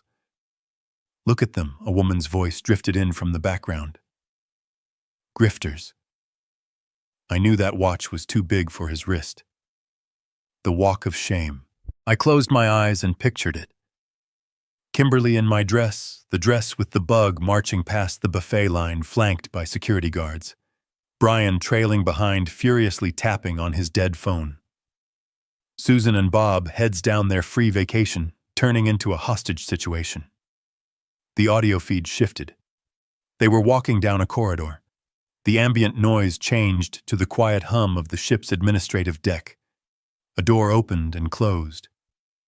Sit down, a new voice said. The purser. We need a valid credit card, now, or we disembark you at the next port, which is 3 days away. In the meantime, you will be confined to quarters. I don't have $7,000 liquid, Brian confessed, his voice cracking. My assets are tied up in investments. I leaned forward. This was the moment. The truth was bleeding out. "You said you had $2 million in capital," Susan shouted. "You told us you were rich." "I am," Brian yelled back. "But it is leveraged, and Dad must have done something. He must have pushed a button." "He pushed the eject button, son," I said to the empty hotel room. "So who is paying?" The purser asked, bored. There was a long, heavy silence, the sound of heavy breathing, the sound of a reality check bouncing off the walls. Bob, Susan said softly. "The emergency card. The one for your hip surgery." "Susan, no," Bob groaned. "That is my IRA money. The penalty fees. We have to, Bob. We can't go to cruise jail. We are humiliated enough." I heard the sound of Velcro tearing, a wallet opening, the slow, reluctant slide of a plastic card across a desk. "Visa," the purser narrated. "Debit. Let's see." A pause. A long, agonizing pause. "Approved," the purser said. I heard Bob let out a sound that was half sob, half whimper. $7,000. Gone. Money he needed for his health spent on his daughter's vanity and his son-in-law's lies. "Your access is restored," the purser said. "But I am keeping this card on file. Any further charges will be billed to this card automatically. I suggest you keep your spending to a minimum." They walked out of the office. The silence between them was toxic. "I can't believe this," Kimberly whispered. The venom in her voice was potent enough to kill. "Thomas did this. He did this on purpose. He gave me a dummy card. He set us up." "He is dead to me," Brian muttered. When we get back, I am going to put him in the worst home I can find. I am going to sell the house and leave him on the street." I laughed, a dry, humorless laugh. "When you get back, son, you won't have a house to sell. You won't have a father to bully. You will have nothing but the clothes on your back and a debt to your father-in-law that you can never repay." I watched the banking app again. The alert for the declined charge on my card was still there, a red badge of honor. They were trapped. For the next 10 days, they were prisoners on a floating palace. They couldn't spend money because Bob wouldn't let them. They couldn't have fun because they hated each other. They couldn't escape because they were surrounded by water. And the best part, they had to keep wearing the clothes. Kimberly had to keep wearing the green dress because her luggage was likely still being held until the payment fully cleared the banking system. I was with them. I was the ghost in the machine. I closed the laptop. I took a sip of the scotch. It tasted like victory.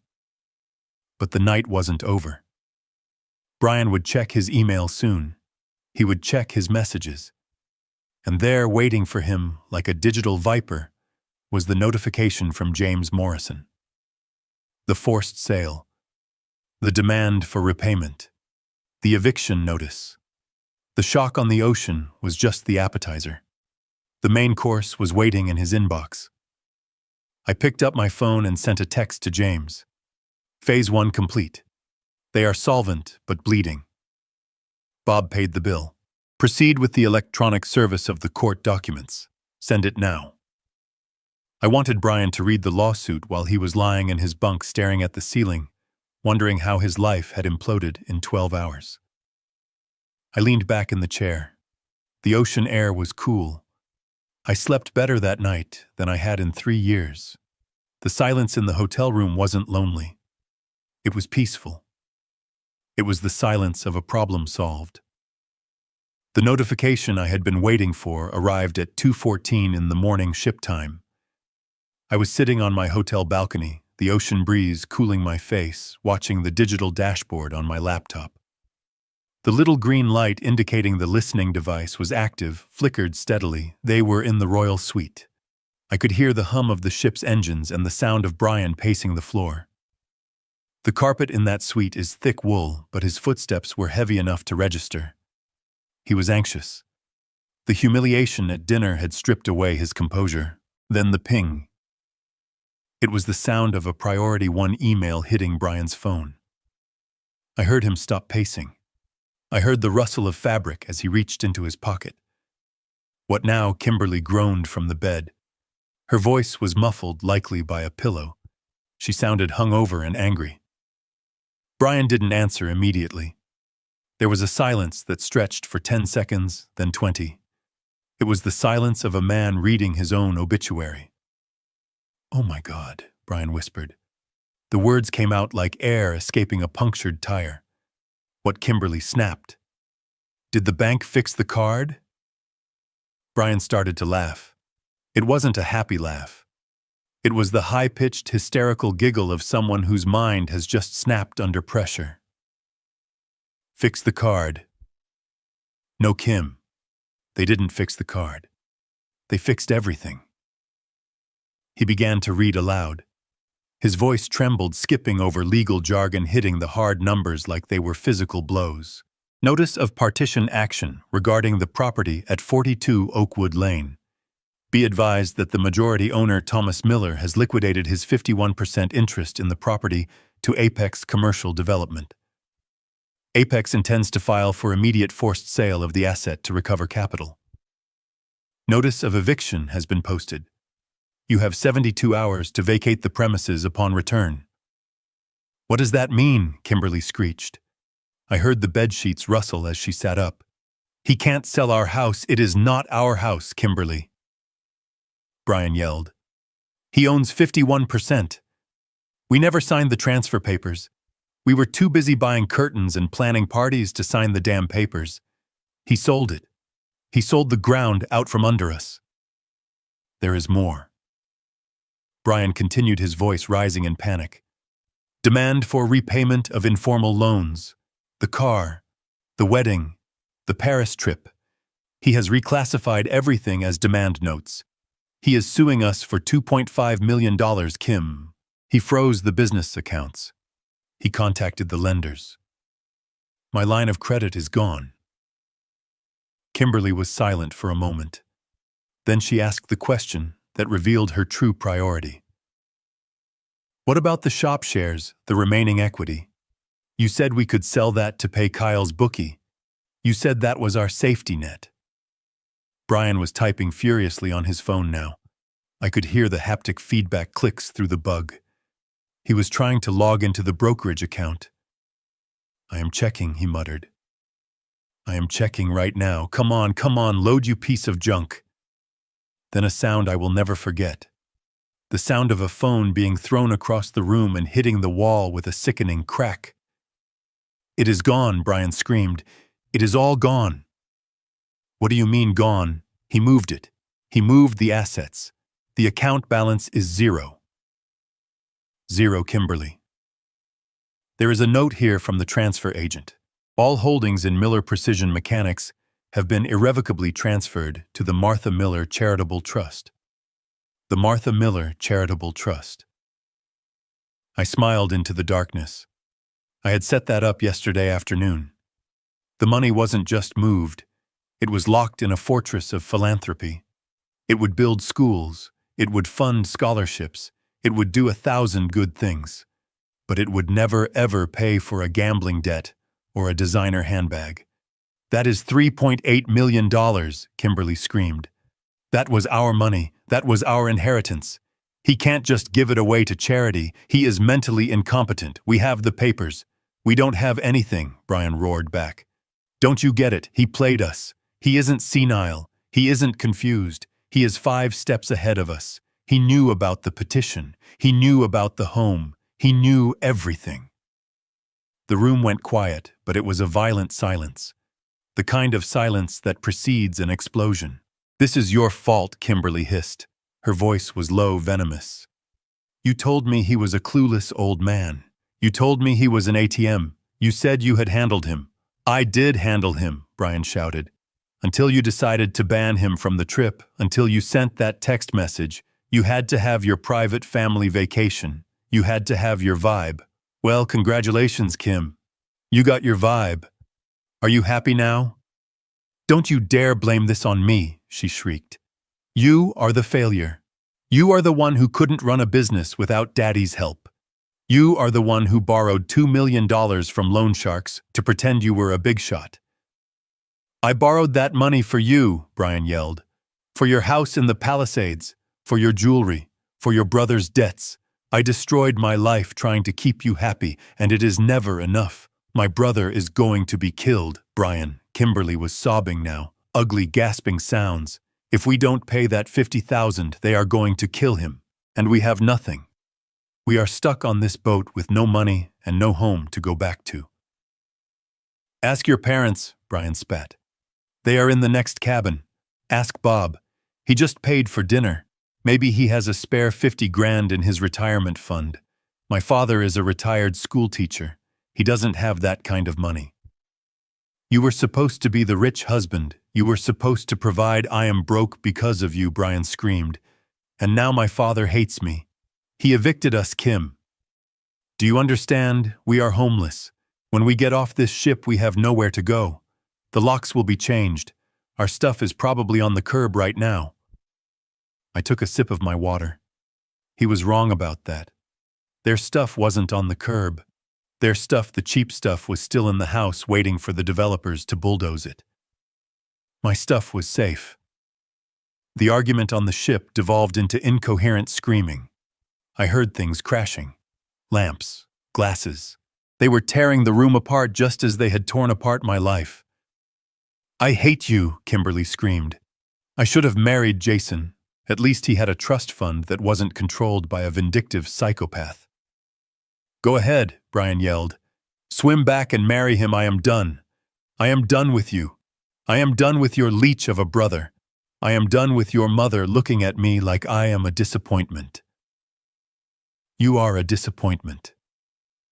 You are a weak, pathetic little boy who let his daddy take away his allowance. I reached out and turned down the volume. I had heard enough. The dominoes had fallen exactly as I calculated. The pressure of the financial collapse had shattered the fragile veneer of their marriage. Without my money to glue them together, they repelled each other. They didn't love one another. They were co-conspirators in a heist that had just failed. And now they were trapped in a luxury cage floating in the middle of the ocean, forced to look at the wreckage of their lives for the next 9 days. I looked at the email on my own screen.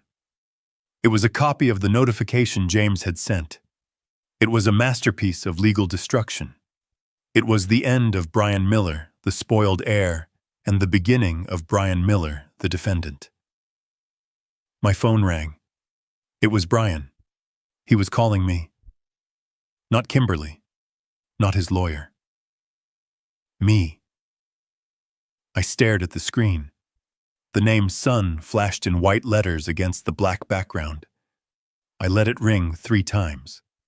I wanted him to sweat. I wanted him to wonder if I was asleep or dead or just ignoring him. Then slowly, deliberately, I swiped the green button. I didn't say hello. I just held the phone to my ear and waited. I listened to his breathing. It was ragged, fast, terrified. Dad, he whispered. His voice was small. It sounded like the voice of the 6-year-old boy who had broken a window playing baseball. But this wasn't a window. This was a life. Dad. Are you there, please? Pick up. I am here, Brian, I said. My voice was calm, steady, the voice of a man who has nothing left to lose. Dad, I got an email, he stammered. From James. It says you sold the house. It says you moved the money. Dad, please tell me this is a mistake. Tell me you didn't do this. We are on the ship. We can't fix this from here. There is nothing to fix, Brian, I said. You wanted privacy. You wanted to focus on your family. I am just giving you the space you asked for. Dad, please. He was crying now, openly weeping. We have no money. The cards are declined. They are going to kick us off the ship. And the house? Where are we supposed to live? That sounds like a problem for a man with a $2 million business plan, I said. Or maybe you can ask your wife's family for help. They seem very supportive of your marriage. Dad, stop, I am sorry. Okay, I am sorry about the text. I am sorry we left you. Just please unlock the accounts. Don't sell the house, I will do anything. It is not about the text, Brian, I said, my voice hardening. It is about the brochure in your trash can. It is about the petition to declare me incompetent. It is about the conversation I heard in your office when you called me a clueless old man. The silence on the other end was absolute. He stopped breathing. He knew. He knew that I knew. You heard that, he whispered. I heard everything I said. I heard you planning to sell my company to pay a bookie. I heard you planning to put me in a state facility. I heard you laughing about unplugging the machine. Dad. No, Well, Brian, I cut him off. The machine is unplugged. But unfortunately for you, the cash drawer is locked. Dad, please. The house is gone, Brian. It belongs to Apex Development now. It will likely be a parking lot by Christmas. The money is in a trust. It belongs to people who actually deserve it. And as for me, I am disappearing, just like Kimberly wanted. I am not your ATM anymore. I am just a ghost. Dad, wait. Don't hang up. Dad, I didn't hang up immediately. I let him scream my name one last time. I wanted to remember that sound, not because I enjoyed his pain, but because I needed to remember why I had to do this. I needed to remember that the man screaming on the other end wasn't my son. He was a stranger who had tried to bury me alive. Goodbye, Brian, I said. Good luck with the privacy. I ended the call. I powered down the phone. I closed the laptop. I sat there in the dark listening to the ocean. I felt a profound sense of exhaustion, but underneath it, a bedrock of peace. It was done. The cord was cut. I stood up and walked to the railing. I looked out at the horizon. Somewhere out there, my son was holding a dead phone, realizing that his life was over. And for the first time in 3 years, mine was just beginning. My phone did not stop ringing after I hung up. It buzzed and vibrated on the glass table like an angry insect. Brian, Kimberly, even Susan. They were calling in a frenzy, passing the phone around, desperate to find a crack in the wall I had built. I watched the screen light up with their names over and over again. It was pathetic. It was the digital equivalent of banging on a locked door in the middle of a storm. I poured myself another finger of scotch. I wasn't drinking to forget. I was drinking to celebrate the return of my self-respect. For 3 years, I had jumped every time that phone rang. I had rushed over to fix leaks, to babysit, to write checks. I had been Pavlov's dog, trained to salivate for scraps of affection. Not anymore. I let it ring for 10 minutes. 15. I wanted the panic to settle in.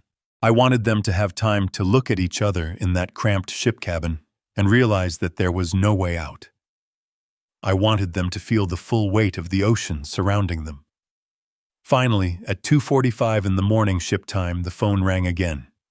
It was Brian. His persistence was impressive, almost admirable if it wasn't born of sheer terror. I picked up the phone. I didn't say anything. I just breathed into the receiver. Dad, Brian's voice was a wreck. It was hoarse, broken, stripped of all the arrogance he had worn just 12 hours ago. Dad, please, don't hang up again, please, we need to talk. Talk, I said. One word. Simple. Efficient. Dad. What are you doing? Brian wailed. He sounded like he was hyperventilating. I just checked the home security feed. The cameras are offline. The smart locks aren't responding. I tried to call the neighbor and he said there is a truck in the driveway and men putting up signs. Dad, where's our house, our house? He still didn't get it. I took a slow sip of my drink. I looked out at the dark Atlantic water churning below my balcony. It was time to deliver the final verdict. The payoff. Brian listened to me very carefully, I said. My voice was calm, almost conversational.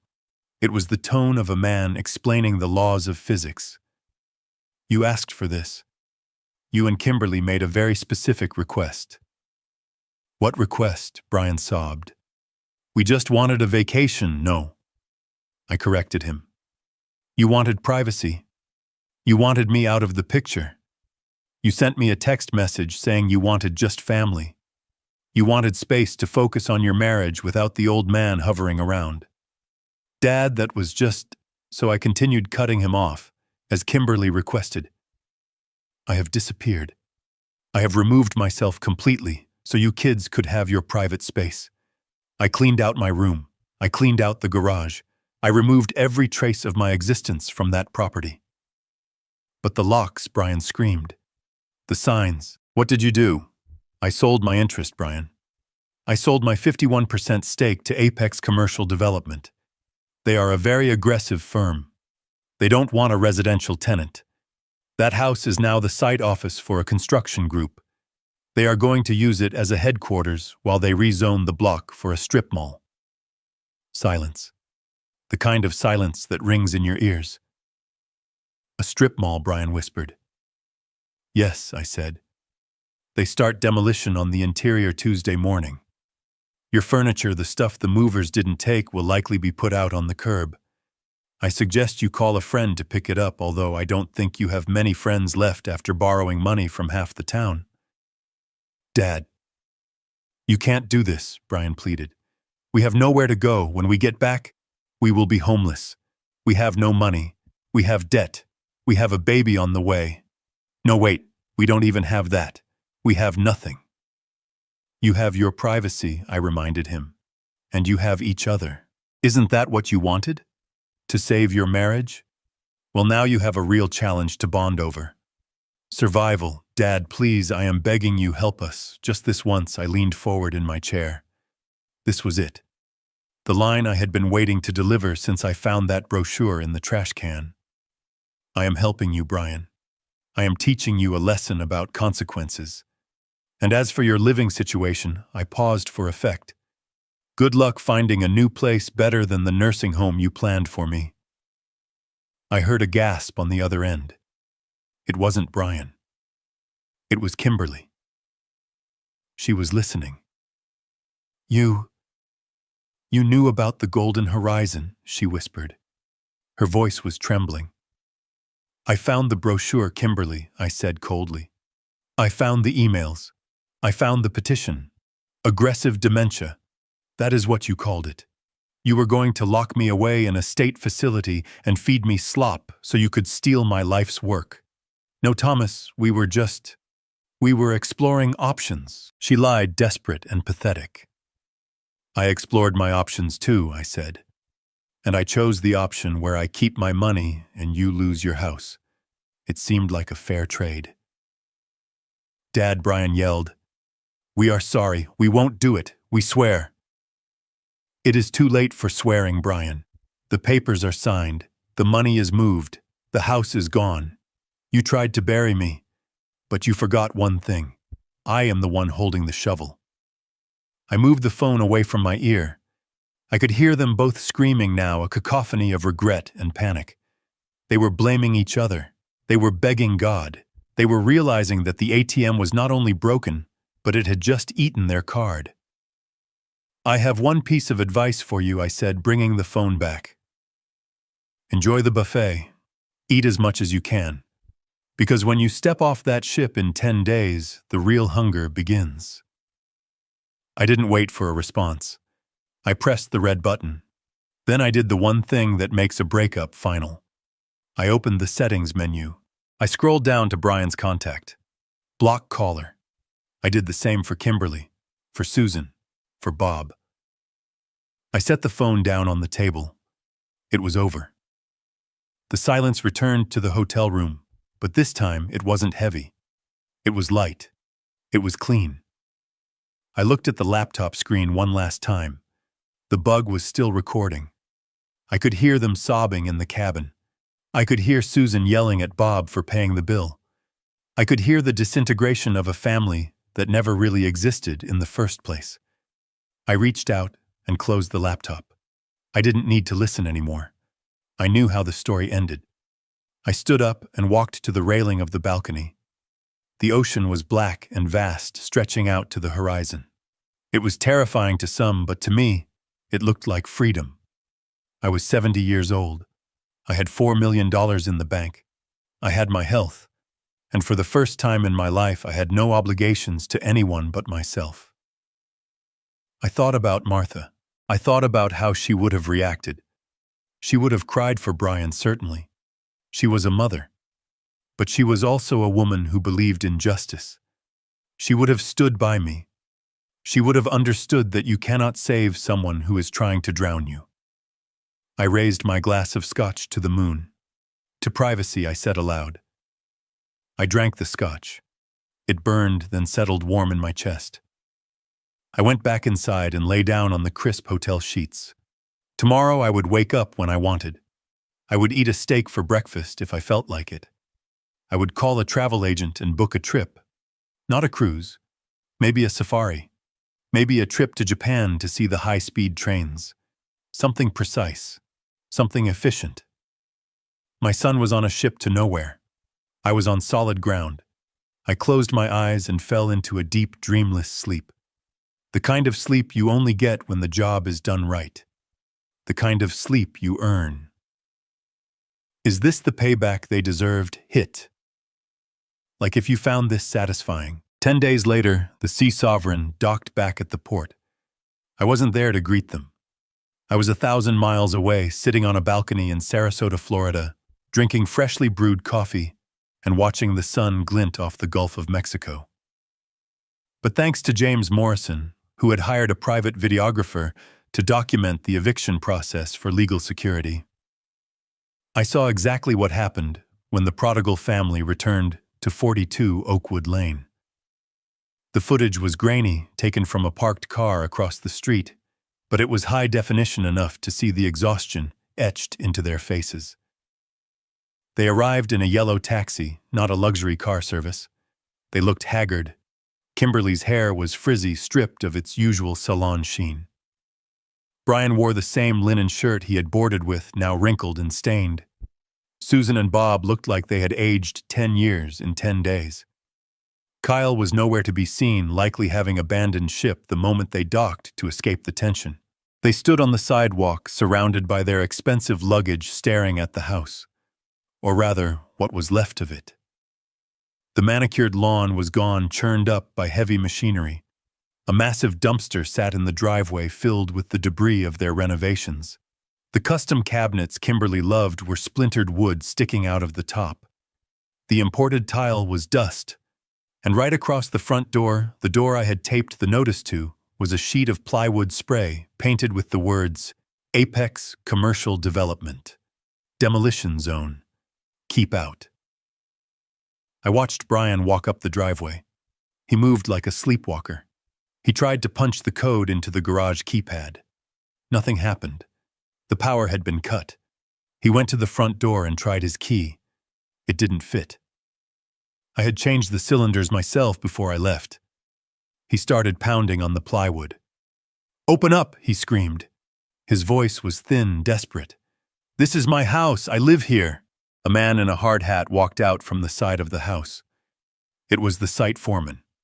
He held a clipboard and looked at Brian with the indifference of a man who deals with trespassers every day. "You need to clear out," the foreman said.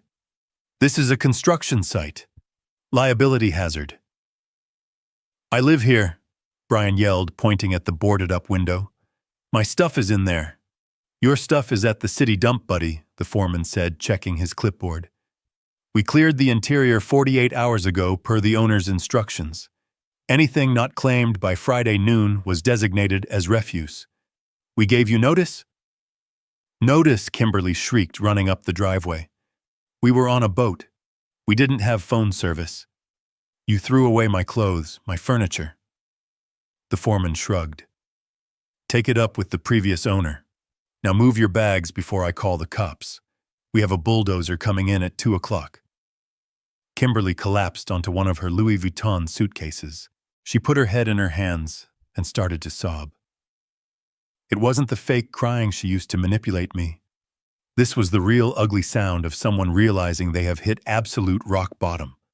Susan and Bob stood on the sidewalk looking around nervously, terrified that one of their country club friends might drive by and see them destitute on the curb.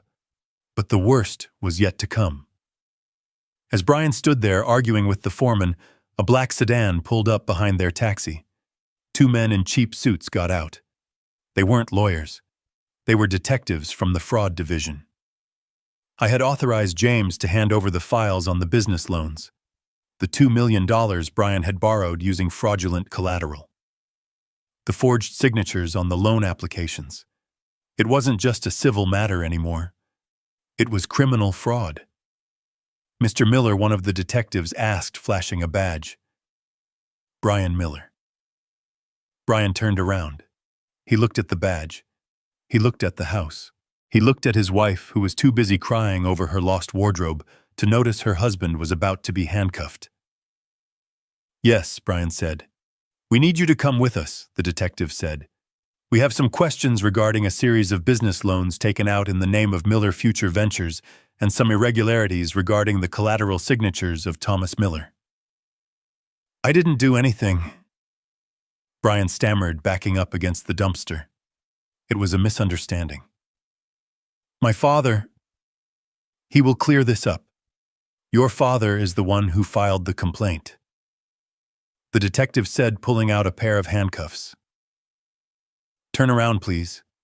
I watched as they cuffed my son in the driveway of the house I bought him. I watched as they put him in the back of the sedan. I watched Kimberly scream and run after the car, realizing too late that her meal ticket wasn't just broken, he was incarcerated. I closed the video file. I didn't feel joy. I didn't feel triumph. I felt a deep, quiet sense of closure. The machine had been broken. It was dangerous. It had to be decommissioned. I had done my job. I stood up and walked to the edge of the balcony. I walked back inside my apartment. It was a modest place, clean, modern, and uncluttered. On the dining table, there was a stack of brochures, not for nursing homes, for universities. Next to the brochures was a legal document I had signed this morning, the charter for the Martha Miller Scholarship Fund. I had taken the $3.8 million from the shop sale plus the $850,000 from the house, and I had put it all into the fund. It was designed to pay full tuition for engineering students from low-income families. Students who had the talent, but not the means. Students like I used to be. I picked up the first application. A young girl from Detroit. Straight A's. Worked 2 jobs to help her mother. Wanted to design prosthetic limbs. I smiled. This was family. Not by blood, but by spirit. This was the legacy Martha deserved. My phone rang. It was a number I didn't recognize, probably the jail or a public defender. I let it go to voicemail. I had blocked Brian, but the system still logged the attempts. He had called 12 times in the last hour.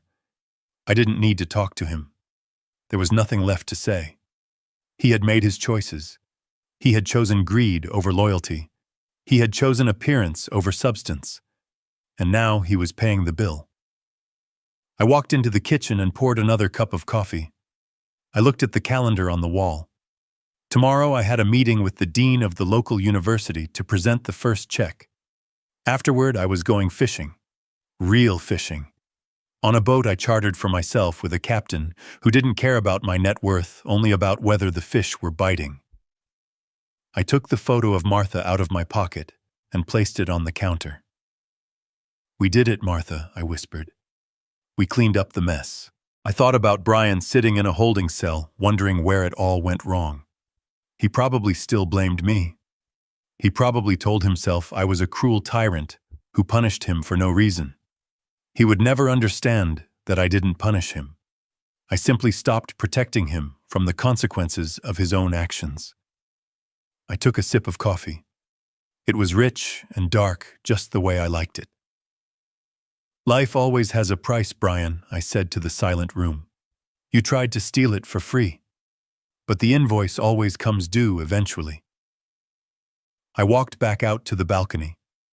The sun was setting, painting the sky in shades of purple and gold. It was beautiful.